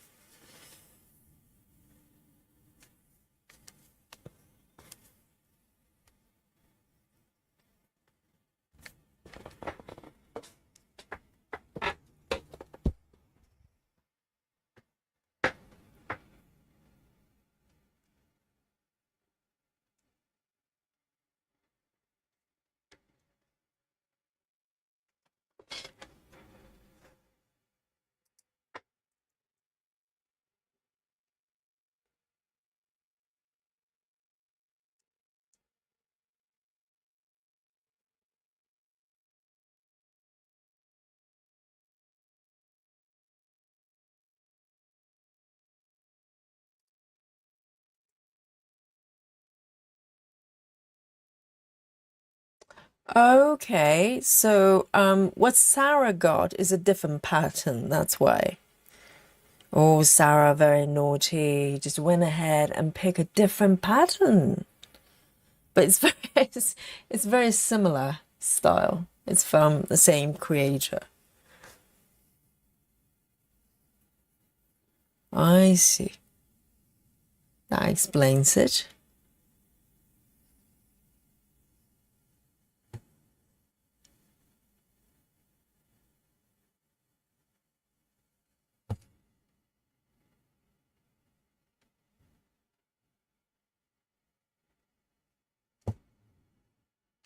I'm gonna just park it down here.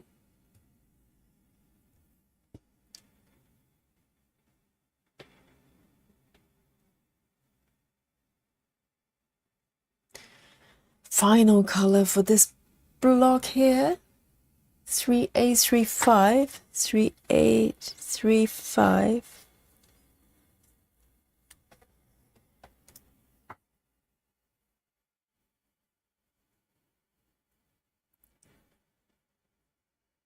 Sarah is not the same chart.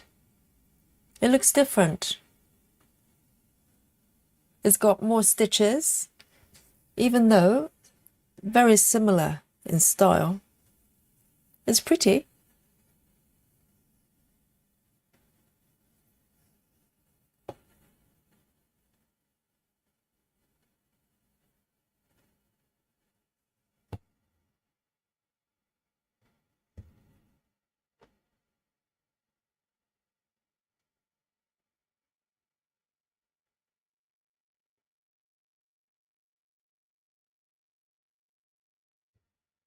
Yes, the color scheme is a little bit darker, isn't it? It's got sort of darker tone to it.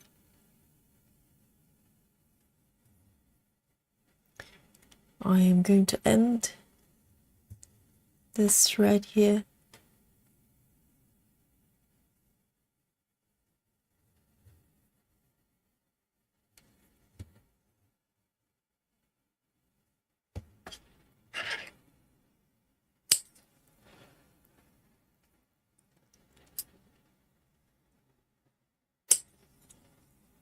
Lovely.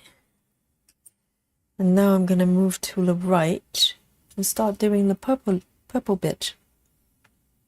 The shop sign.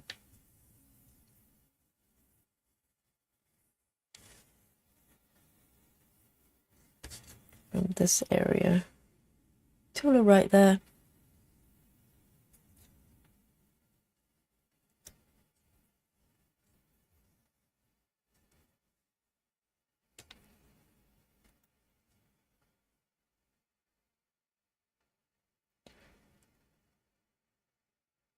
Let me move my block to the right.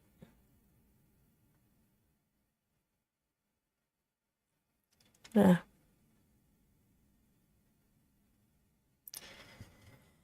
So I am going to just mark all the path threads here. So it wasn't marked. 1, 2, 3, 4, 5. 1, 2, 3, 4, 5. There. 1, 2, 3. There.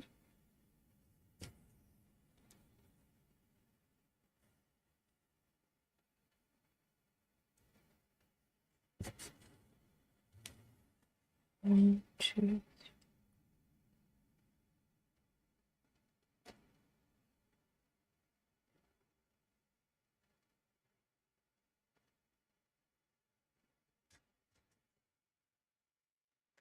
Skip 1.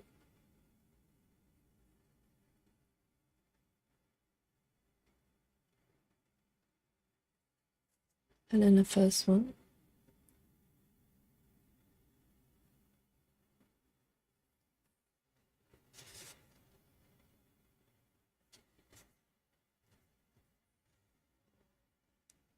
Hello, Frankie. Welcome. Are you stitching today?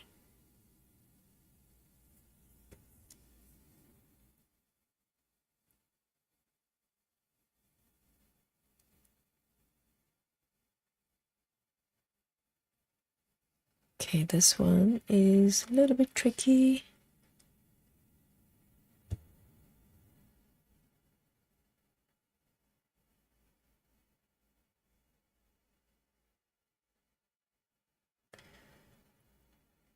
I'm gonna go up. 1, 2, 3, 4. 1, 2, 3, 4.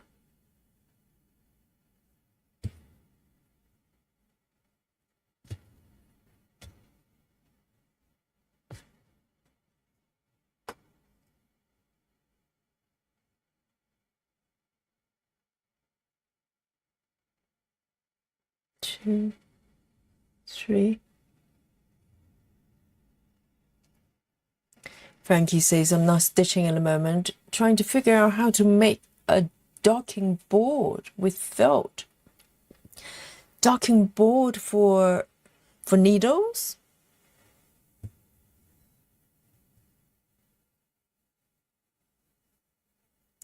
For part threads? 2, 3, 4.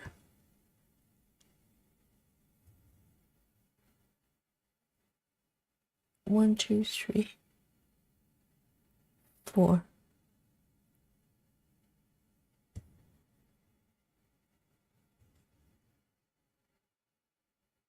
Skip 1.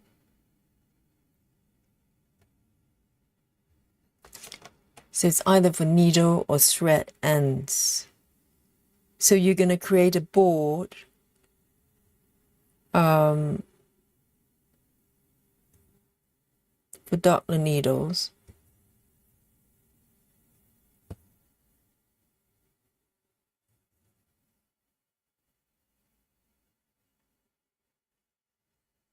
This one I'm going to pop below. And I think I should be okay to get rid of all these.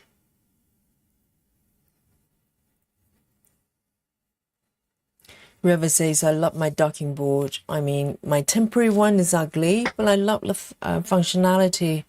Bought some foam boards on Amazon for future ones. I've seen yours. So it's a similar concept to the ironing board, the felt ironing board.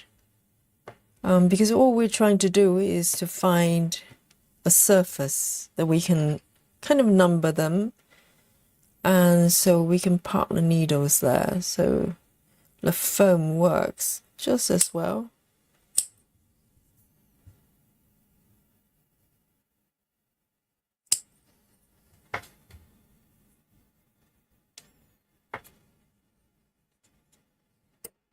I'm so happy to get rid of these little tails there. It gets in the way.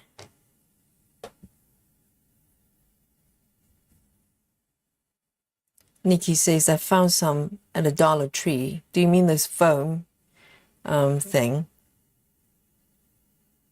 You know, I've been browsing on Etsy, and I've seen sort of needle docking boards where there's vendors, they basically come up with a design that they have a piece of foam, quite thick, and then two pieces of wooden boards with holes in them, and you can dock the needles in those holes,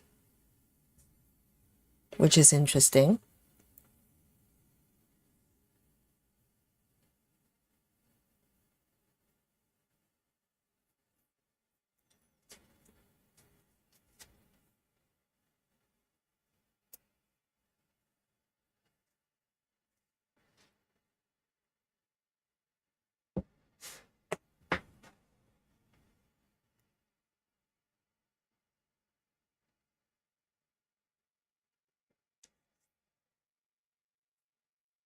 Suzanne says, I didn't want to write out every single number, so I sent off a printout of a DMC list, since I don't have a printer either.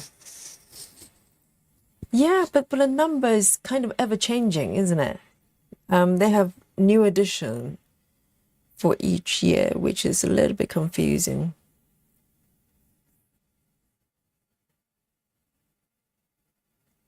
Oh, felt boards. They have different colors. Yeah. Because they're just kind of ironing board type thing.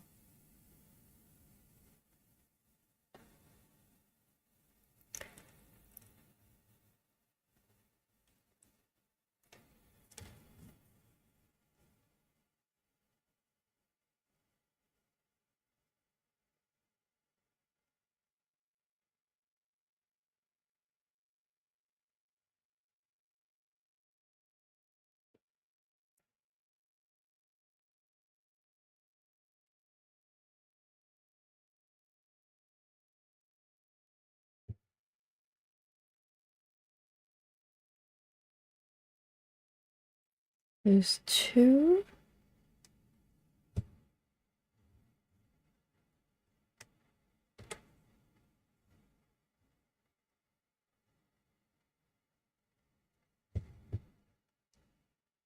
One, two, three, four. 1, 2, 3, 4.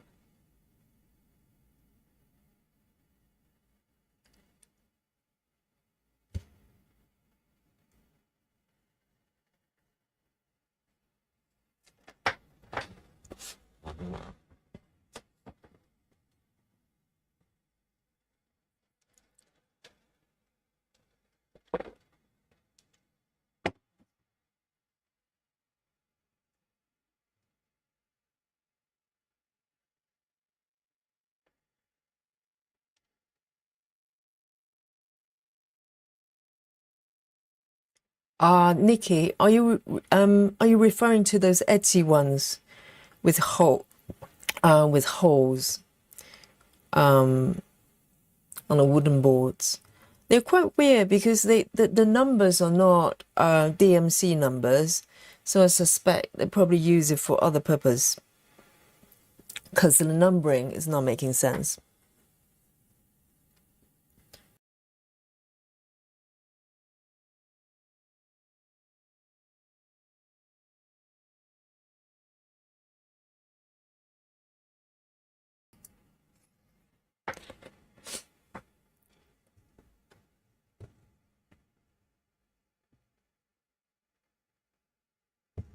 I'm going to end this one here.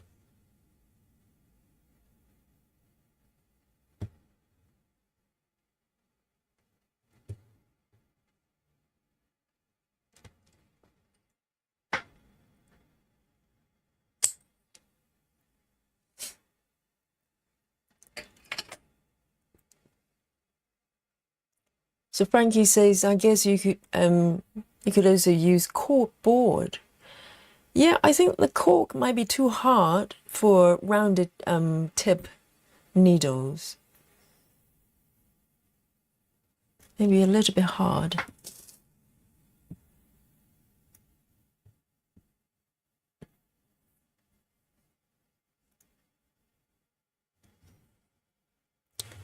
Yes, Suzanne, I think there's stickers probably out there, I'm sure. For the DMC numbers. It's a little bit tedious to write them out. I just use Illustrator to create like a template I can print out. Because the last couple of versions I've been doing handwriting, but this one I just created. Let me just show you. So this one I just created for a single strand, CXC. I just print them out. It's a little bit easier because previous versions I've been doing handwriting, so it's a bit messier. It's workable, but for the CXC board, I just use computer, just print out kind of strips and stuck them together. So this one's really big. This is full size for all the CXC numbers without the first 35 because they're so rarely used. So this is the new one for CXC.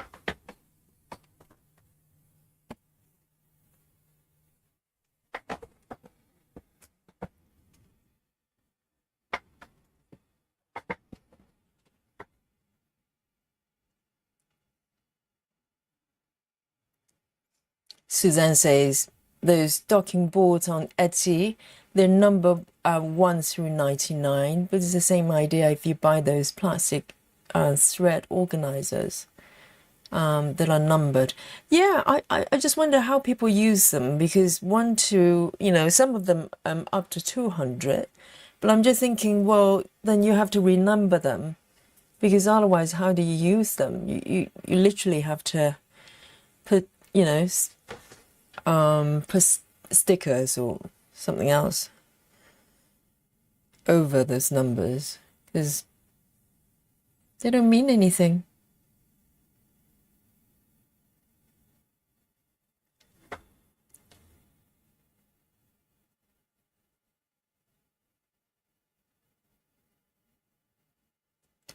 So River says, I have one of those, Yogi, I haven't used it yet. But how are you going to use it? Because are you going to overwrite all the numbers on top? Because, 1 to 99 doesn't really mean anything thread-wise.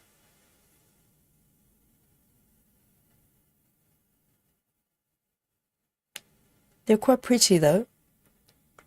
I think Heaven and Earth, they do some handmade ones, don't they? I've seen them. I don't know whether they still do it.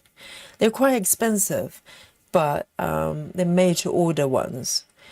They're properly numbered with DMC numbers. I was quite tempted, but I was thinking, oh, that's very pricey.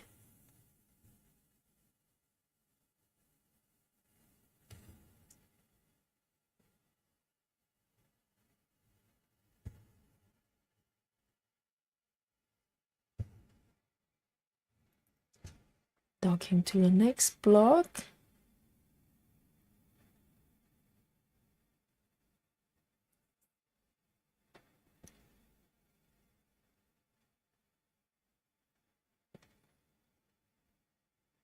There.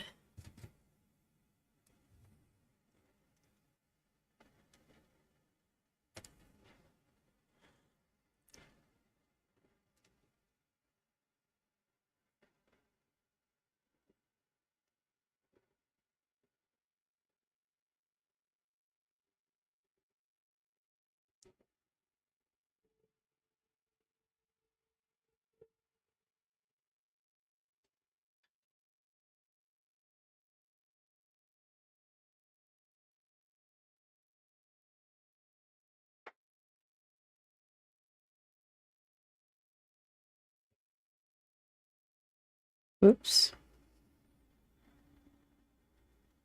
I've got about 12 minimum of those Paco organizers.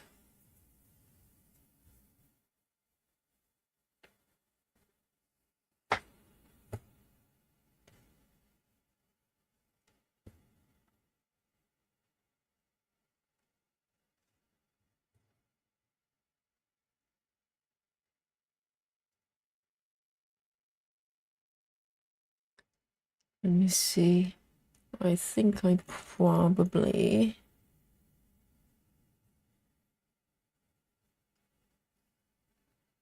Three. Need to mark them as I go.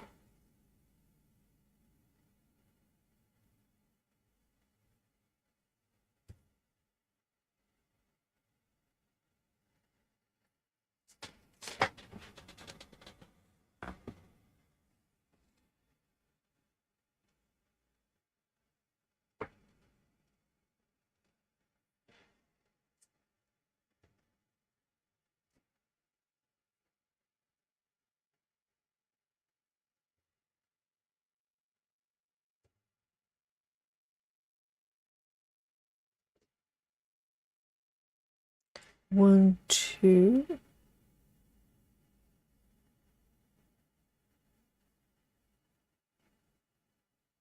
One, two. Oh dear. Three.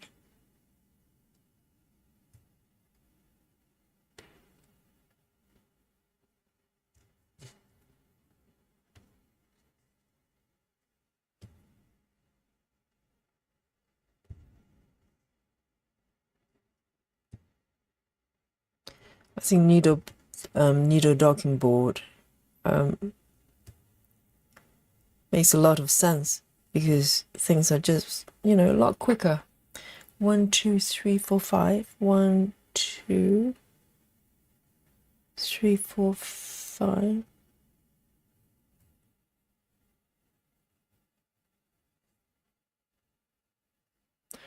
The only drawback is you do need to have a fair number of needles for it to work meaningfully.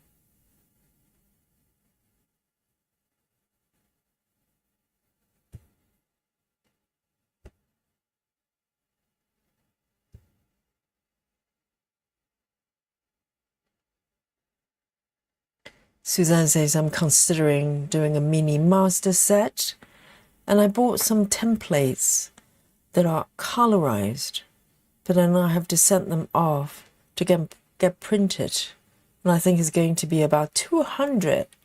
How much is that in dollars or pounds? Goodness.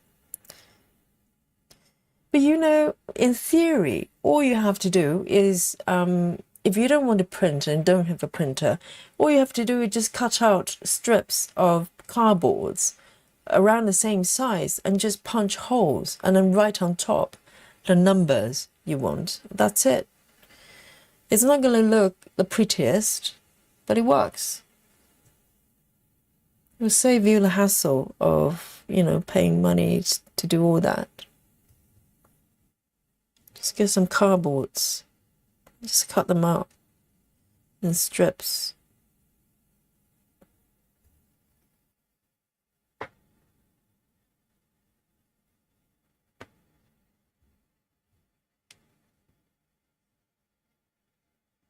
Or you can get a printer. They're pretty cheap now.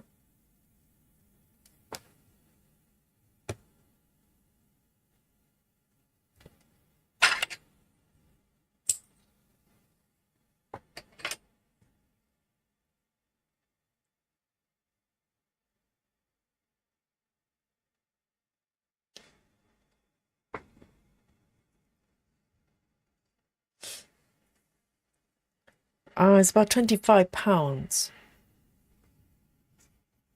Well, it really depends, because if you're gonna need to add more cards going forward, you might as well invest in a printer.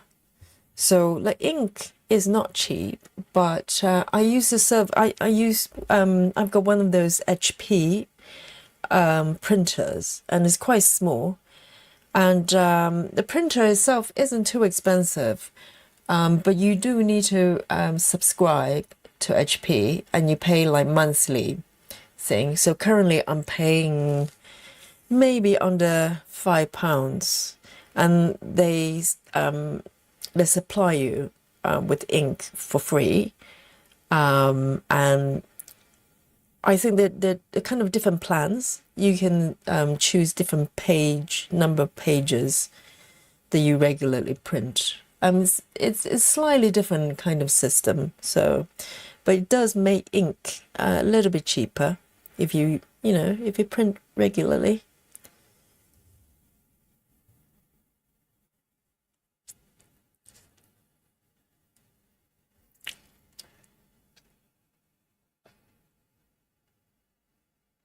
River says I could set Saga to index number, but then I have to check each number I need for the new thread. I know. That's a bit of a hassle. Because when I look at those Etsy version of the needleboard, I thought, well, they're a lot cheaper than Heaven and Earth ones. But then I look at the numbers and I thought, well, how do you even use it? Unless you just put stickers on top. But then it's going to be, not very pretty at all.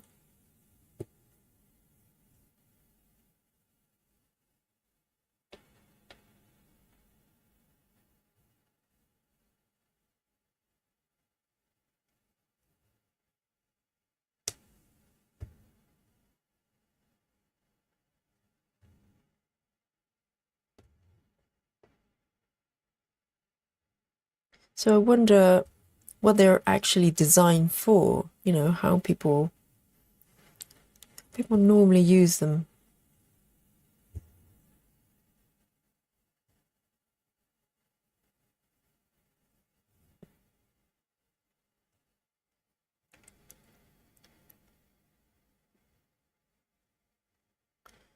Oh dear, tangled.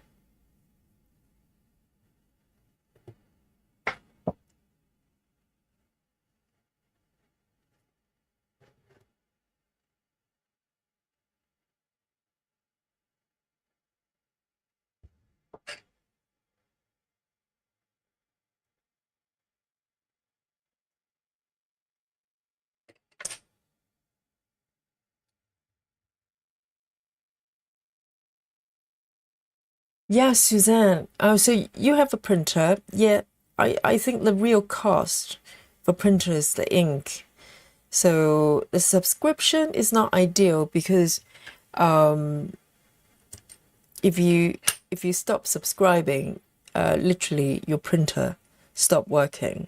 But if you keep the subscription going, which is not a huge monthly rate, monthly fee, then it's manageable.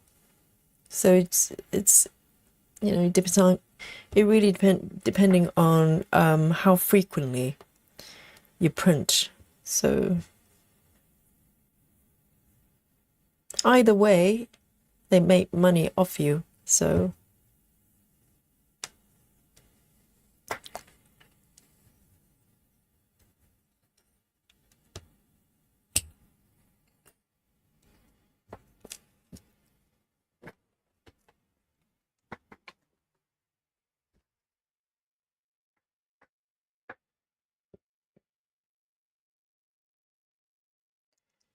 Linda says, I get my ink cartridges from Amazon.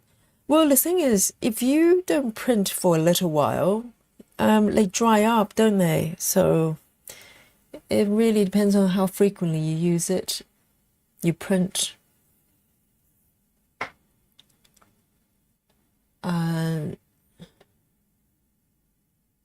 For me, it's kind of sporadic.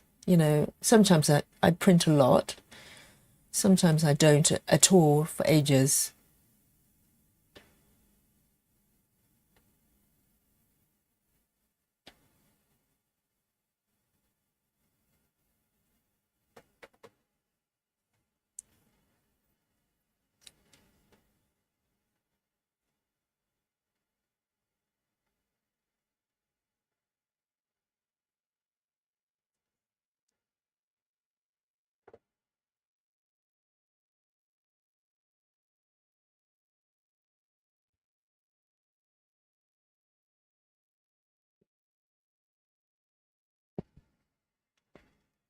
Whoops.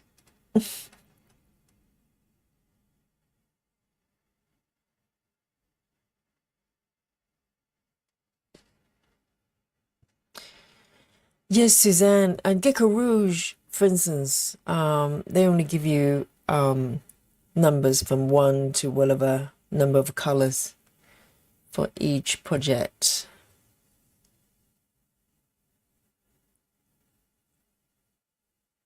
But heaven and earth, don't do that. It doesn't really mean anything. 1 to, 100 or whatever.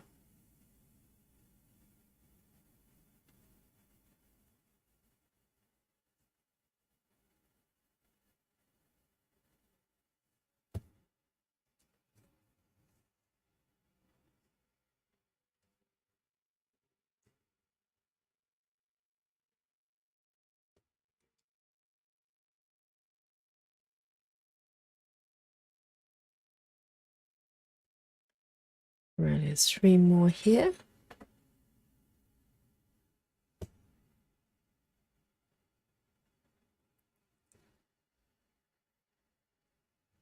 See you later, Frankie.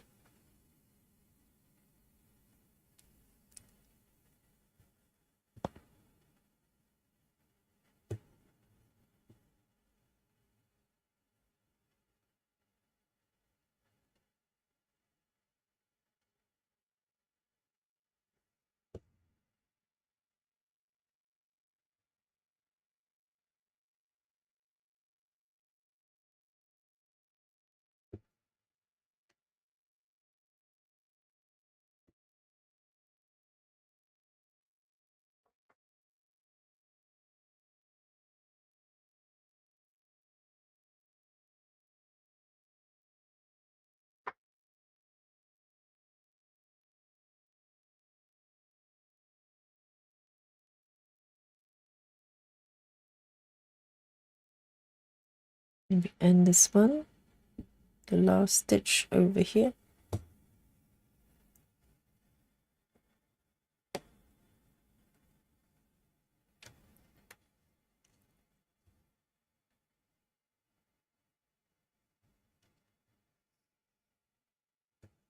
Oh, busy mom, welcome. Finally off work.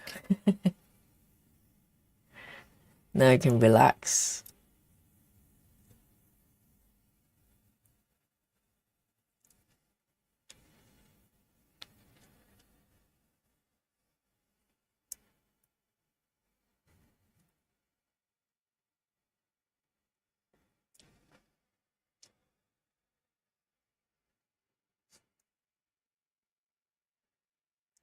So Suzanne, I suppose so now you're using Saga. I don't think you can reassign numbers within Saga. You have to do it within Paradise, don't you? So if you want to kind of reassign numbers.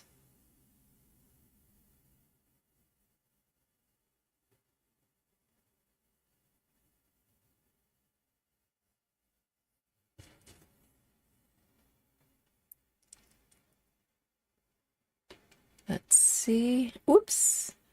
That's not what I'm trying to do. There.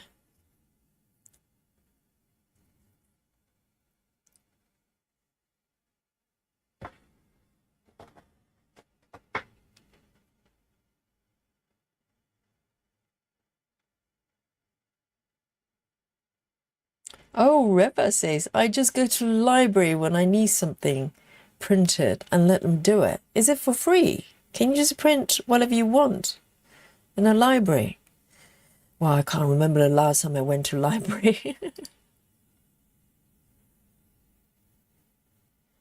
There's actually one near where I am. It's only about maybe 3 minutes away. It's just on top of my road.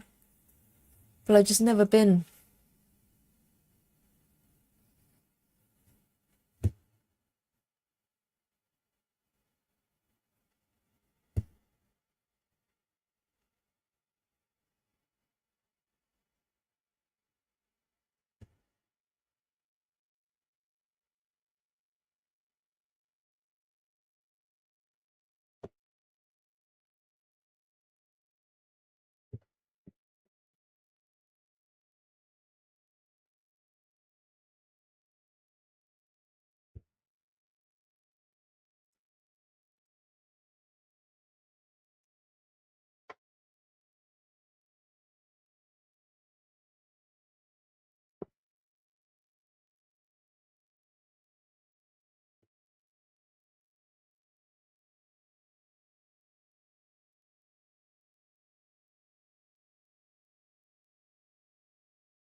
Oh, so Suzanne, they charge you to print stuff in the library, so it's not free.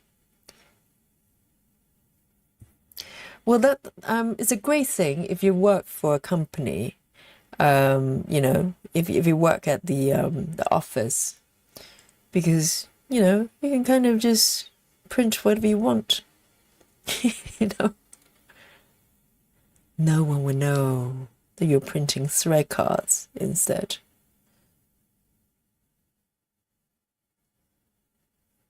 And most of the times they have really fancy printers like laser printers and stuff.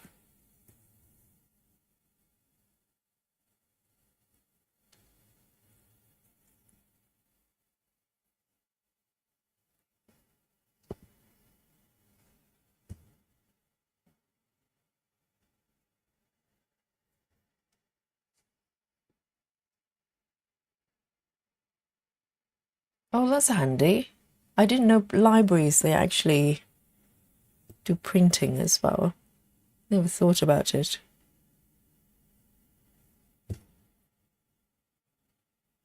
Hey, Sarah.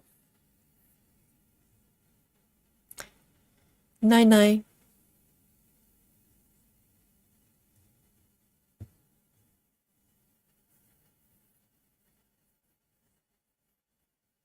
Well, that's a thing, Suzanne. If you work in an office environment, you know, you can just free notebooks if you use notebooks, you know, free pens, free printing, free many things.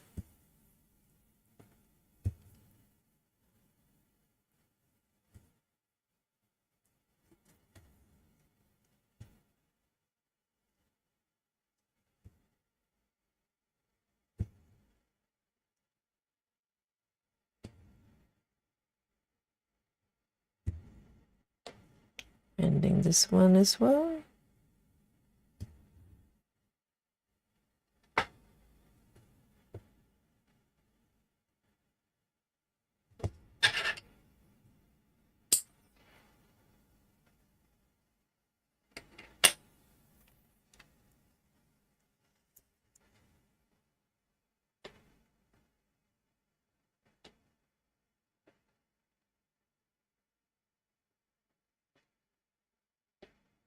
Whoops.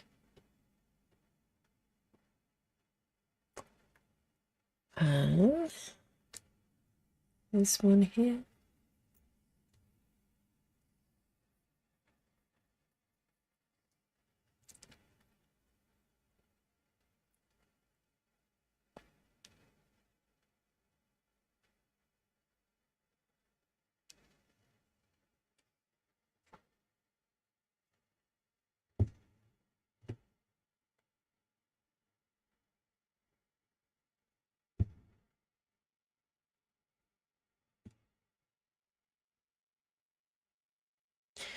But a good thing is, once you have a master set, you'll probably be a long time before you have to do anything else.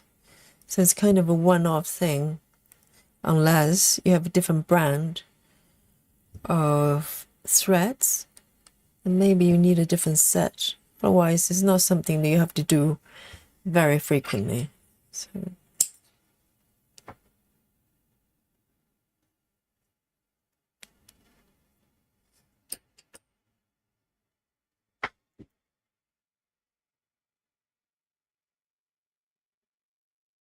That's not bad at all, River.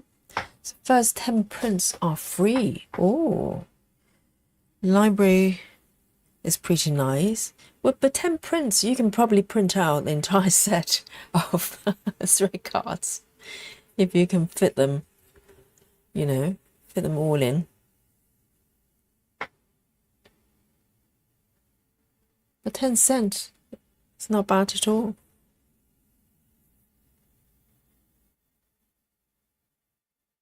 Here we go.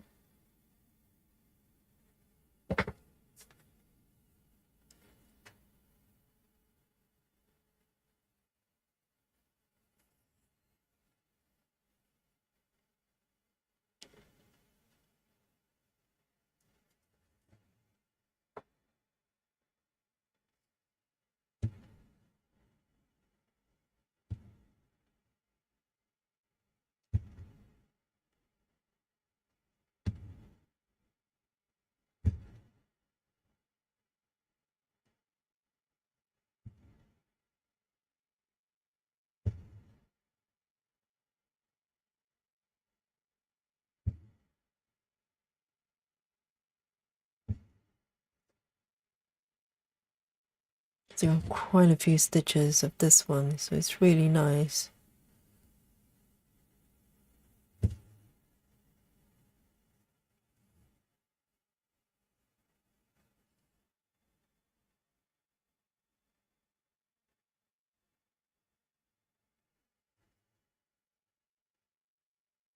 One, two, three here.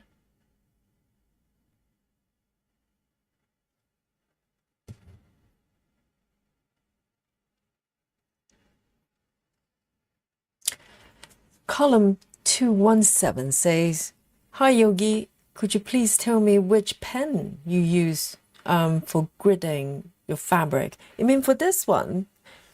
Just regular pencil, just like this one. So this one is probably a free pencil I got for one of the hotels I stayed in Venice, and I just it's quite soft, so it's not too harsh, and so I just use it to draw lines, and you know, once you stitch over it, you can't really see the outlines anymore. So, and with larger fabric counts, I use fabric pens. I think I mentioned this yesterday. I've got these ones that you can erase. It comes with an eraser at the back, so you can pick the color you want. They have purple and pink as well, so you can just draw. But this one, because the tip is slightly thicker, so I tend not to use it for so this one's 22, so I don't use it for anything above 20 counts. So above that, I use a pencil. But this one, you can just draw, and then, you know, you can erase it with water or eraser at the back. So this is from Clover. It's a Japanese brand. So it really depends on whether you know, if you want something really fine, that's probably slightly on the thick side. It bleeds a little bit.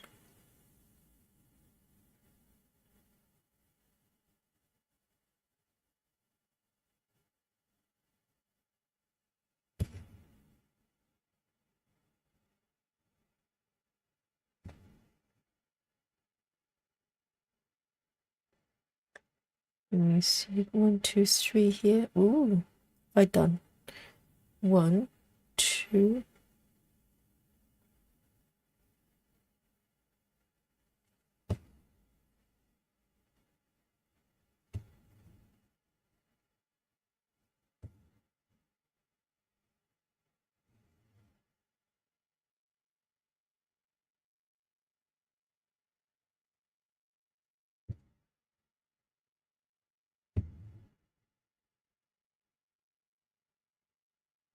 And the last one here, I am going to end it. Just stab myself with a needle. Ouch.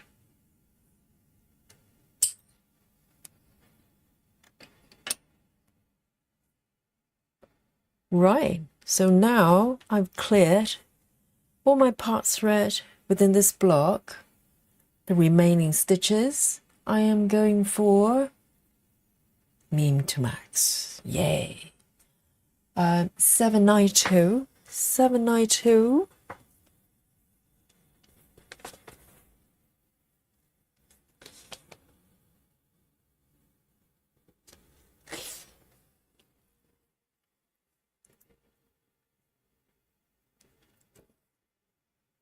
Just one stitch.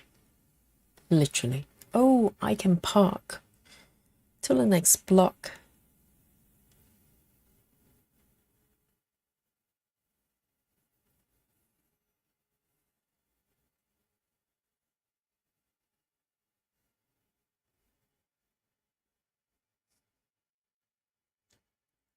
One, two.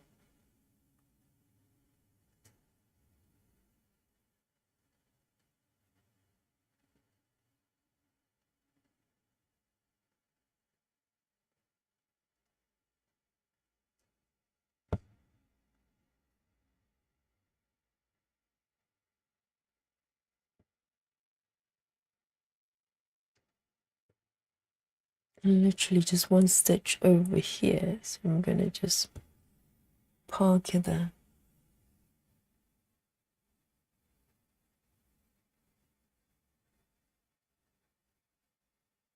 Two zero eight. A lot of single stitches.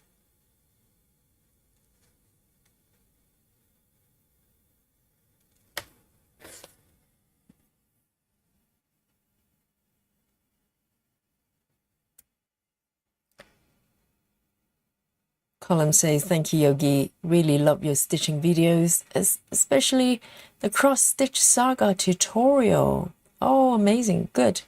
I was quite lost with that app, but your video really helped me a lot.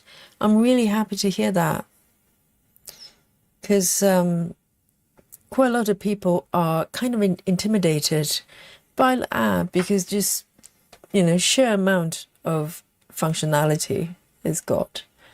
And if you're used to Pattern Keeper, you might find that, you know, it's a little bit more involved, shall I say. But once you get your head around, it's a very, very powerful app. And very fun to use as well, wouldn't you say? Because you don't need to know everything. I don't know everything about the app, but I kind of just explore a little bit as I go.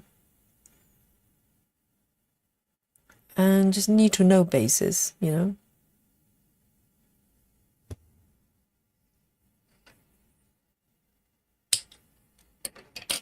So I'm very happy. It's helpful. 208. Oh, I forgot to park. Oh dear. 208.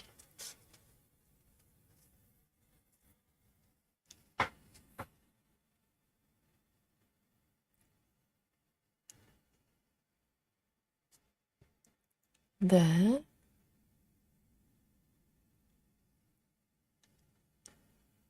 Let me see, it doesn't match.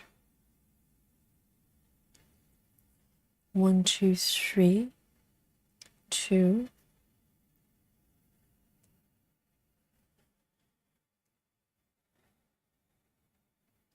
$9.30.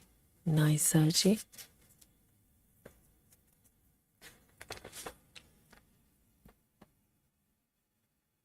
River says, I'm using a bow and choke pencil on my 22 count. It's working out really well. What color is it then you're using, River? 9.30.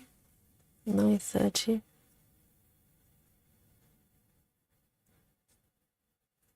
I think for 22, I can probably get away with my... Oh no, this is 22, isn't it? I was about to say I can probably get away with this pen, but I think it kind of bleeds a little bit. I can try.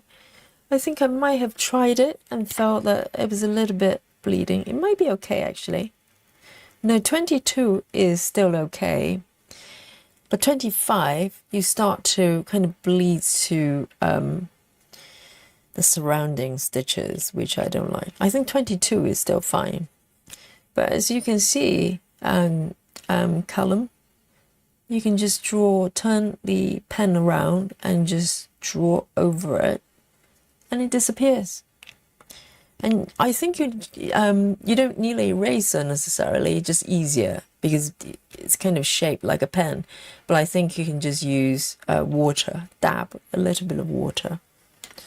It disappears.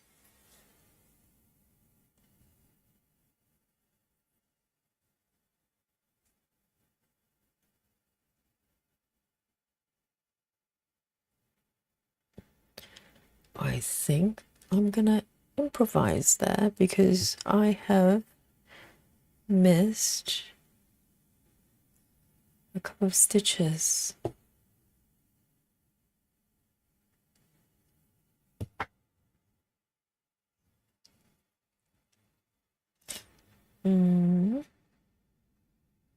Two here, purple.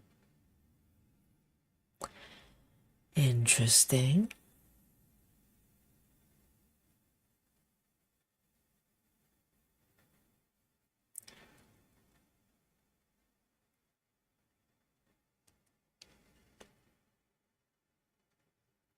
1, 2, 3. I don't know what's going on here. I think I'm probably they just don't match my pattern. I don't know what's going on. Oh dear. 1, 2 here. 2. Never mind. I just stitch over them. You can't tell the difference.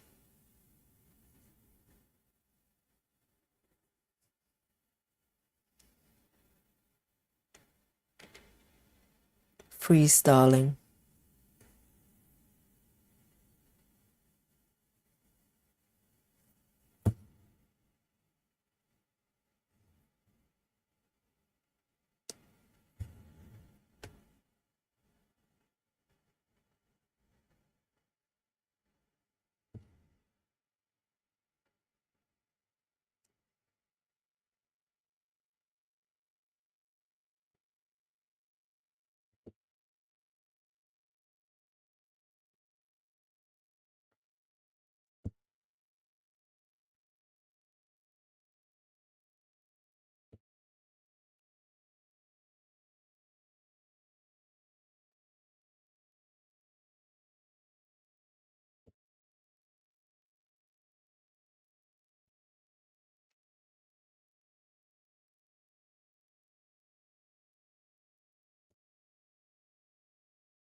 Literally just improvising.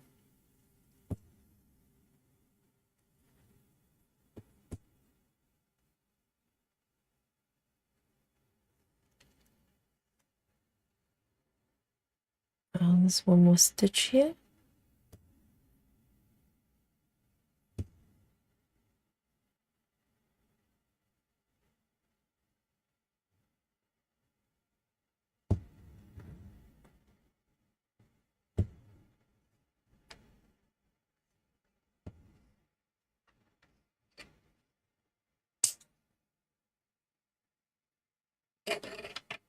I don't know what's happening here. Why do they not match? Let me see. 1, 2, 3. 3 stitches here. 2. 1, 2, 3. That one. 1, 2, 3.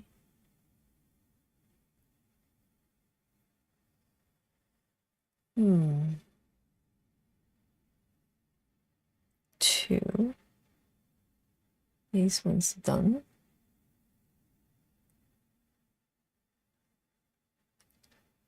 One, two, three. Something like that.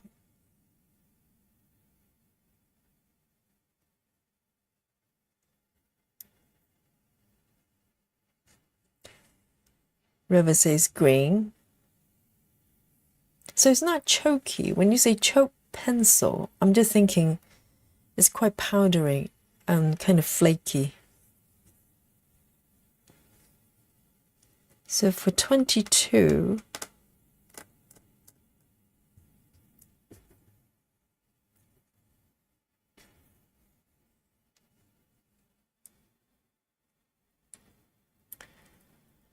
right, let's have a look.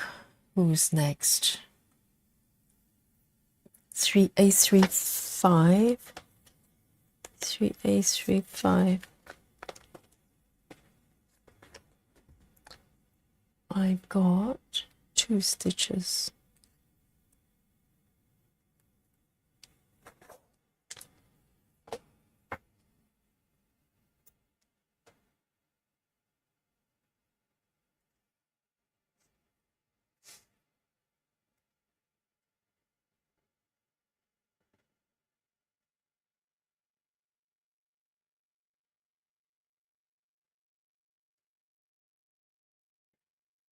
Let's have a look.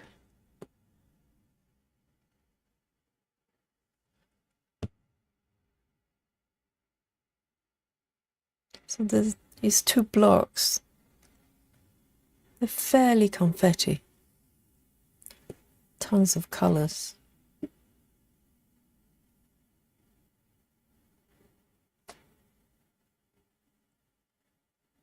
And And it probably proves that when we're talking about, you know, in terms of confetti, which version, as far as the heaven and earth design goes, which one is most challenging?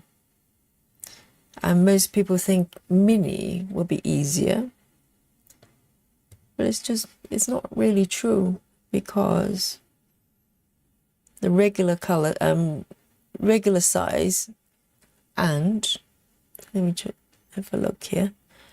Regular size and also the mini, they have the same number of colors, around 90-ish.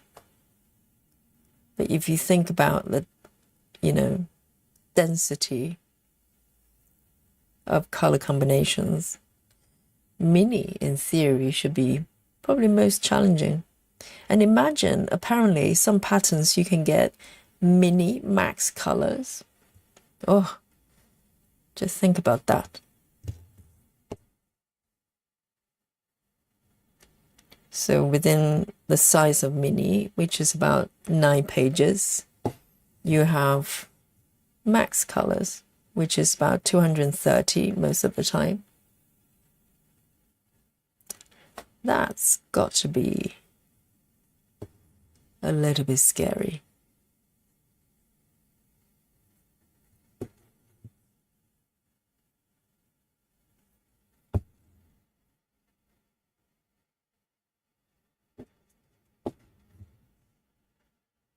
We feel like a challenge, you know.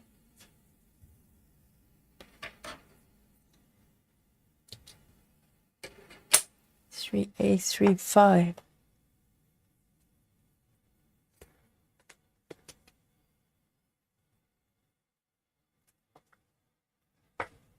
We have a sip of the tea.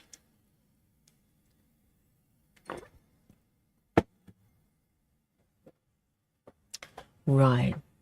Why don't I pick one more color?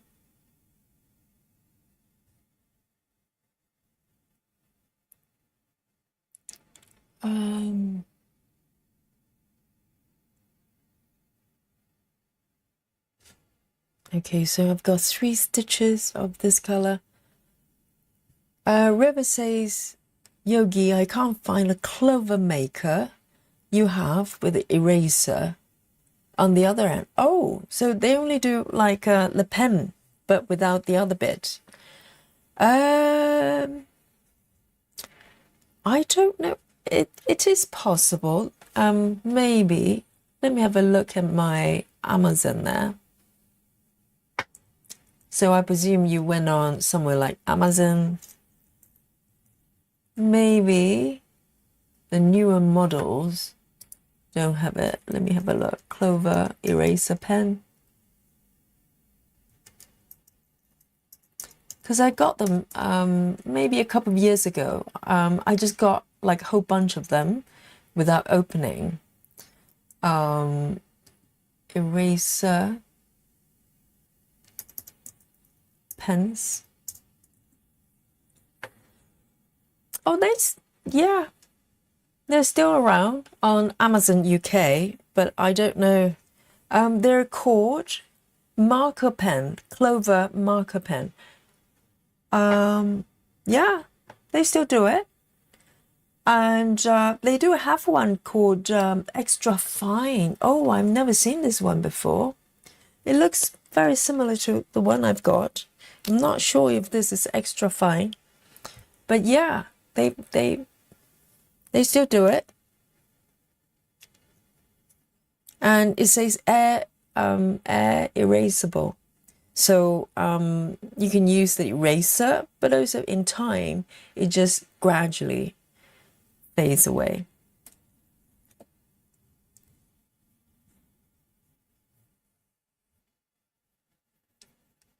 All right, the choke ones writes like pencil, but can you erase it? Can you like dust it away? Otherwise, you just use a pencil. 317. I think this might be 317.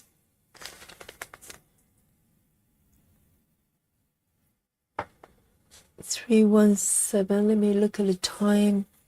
About 11:30. I might make this one the last color. So there are only 3 stitches. And guys, you get to guess how many stitches I've done today. Today might be a little bit more obvious, but not really, because I actually went around and fill in some of the incompleted blocks. So the stitch numbers might not be as obvious as you think. So I want to do this one first. Whoops. Does it wash out? Are you asking about the choke pens River uses, or the ones I'm using? Or a pencil? I don't know. Depends on what you're asking.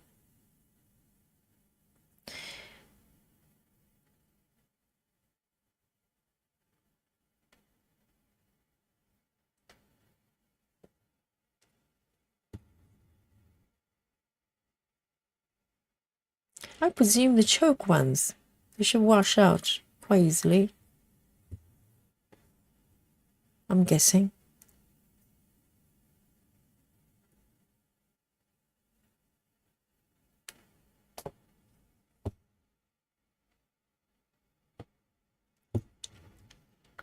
And these 2 at the bottom. Why not?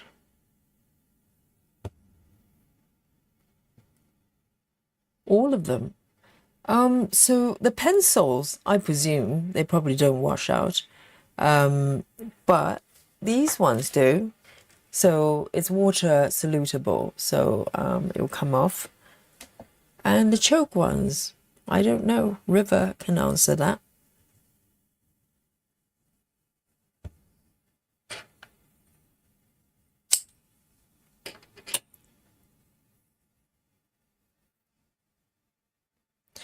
To be honest, if the coverage is pretty good, which it should be, then it kind of doesn't matter if the lines come off or not.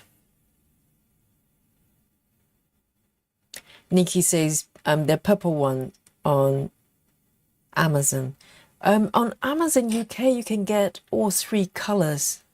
I just had a quick check. I definitely saw the purple one. You can get a blue one. I haven't seen the pink one, but the blue one is definitely still around. But it's the UK shop.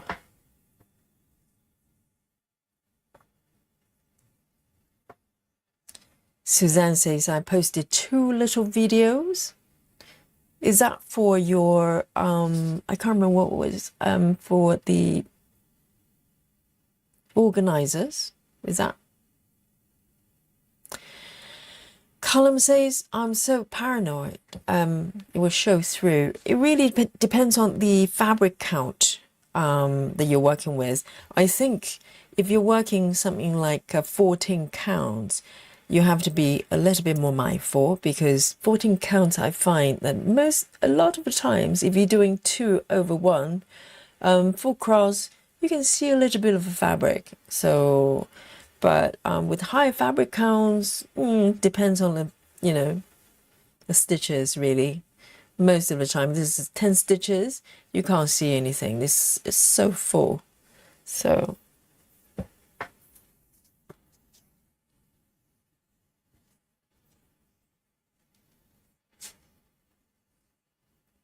thank you, Nikki.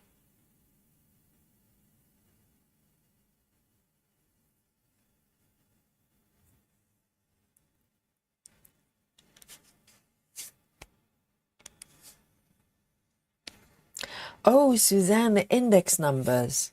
Interesting. Thank you, Suzanne. I love your little sort of screen capture videos.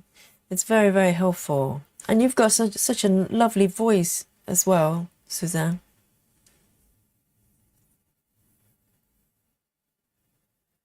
Yeah, River, have another look, or just look at, sort of online in general. Something will pop up.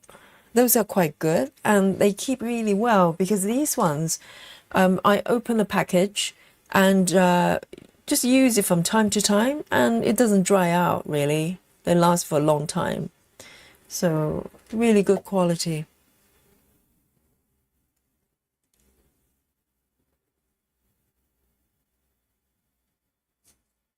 Oh, Tracy has found some from Clover's website. Oh, I've never looked at their website actually. I bet they have a lot of goodies. I'm too afraid. I'm going to just walk away with a full trolley. Oh no, Suzanne's got a lovely voice.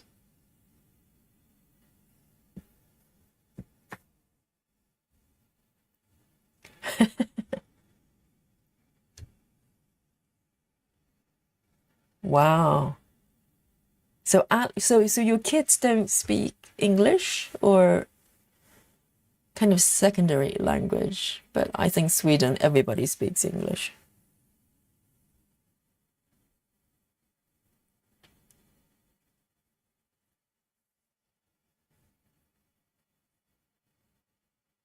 One kid is enough. One Alex is enough. Right, guys. So let's have a look. So this is what I've done today. So get your calculators out, okay, guys? time for guess my stitches. And if you're new in a chat, this is what we do at the end of every stream. You get to guess how many stitches I've done from the beginning of the session. And if you weren't here in the beginning, just take a guess. And if you're a lurker, unlurk yourself by offering a number here, okay? So some days it's easier to guess if I do block by block. You can pretty much, count it for yourselves. But occasionally I do cross country, or like today, I kind of go in and out of certain blocks, incomplete blocks, and fill them out, and then do a new block. So I try to make it a little bit more cryptic, a little bit harder. You guys want challenge, so here's the challenge. So there you go. Let's look at the numbers here. Right, Susan, 225. Okay, Sarah, 158. And Suzanne, 230. Rose, 255. And Nikki, 145. Thanks. Laura, 210. Column, 197. Oh, almost like you've been counting or something. Very specific. 197. And Linda, 200. Busy Mum, 105. Busy Mum? I thought we were friends. And Tracy, 194. And Linny, 160. Oh dear. It's a wide range. The highest being 230, something like that. And the lowest being, which one's the lowest? 105. Nikki. Nikki's the winner today. 9K. Yay. We don't have to check. We know that's true. Oh, Betty's here, 215. No, Nikki, it might be a little bit more than 9K because I'm improving every single night. So the winner is Nikki. Let's have a look. Okay, let's see who is the winner today other than Nikki. Let's look at the app. And I did 9K the other night, okay? I have the app to prove it. So here we go. Let me just undo this one. Undo that one. Zoom out. That's where we are today. Beautiful. Oh, you can see there's a little bit of this coming out. A little bit of a sign. And oh, really pretty. And it's harder to see when I'm actually looking at the fabric because I only see part of it. So here we go. Okay, are you guys ready? There. 189. So I think there's a 190 somewhere, no? 189, who's the winner today? Let's have a look. I can't count. You can. Oh, 189, so 200 is 196. Tracy might be the winner. No? Tracy, 197. Column, oh, hang on. Which one is closer? Is it Tracy or Callum? Anyone can count? I think both of them are winners tonight. How's that? We have double winners. So I think the closest is Column 197 and also Tracy 194. Yay! Bring on our buffet, our emoji buffet. You can only get it here. And I think Column, don't be humble. I think you won as well. You're very close. So we can have multiple winners here. So the winners will earn the respect from our fellow stitchers. Okay, it's priceless. But on top of that, you get to share my emoji buffet brought up by the members themselves. You have to bring your own food, and we enjoy the buffet together. Well done, both. And Nikki, better luck next time. So Nikki didn't win today. She normally wins very frequently. She's alien like that. So thank you, everyone. And this is 11:37. Precisely in a sleepy London town. So Yogi is going to sign out and have some rest and have a cup of tea maybe and go to bed. And so thank you for joining me today. I hope you enjoy your stitching session as well. And well done, whatever you have done. Doesn't matter how many stitches that you have done, even if it was 189, right? So night, everyone. It's been a pleasure. And I'll see you tomorrow. Night. Nighty night.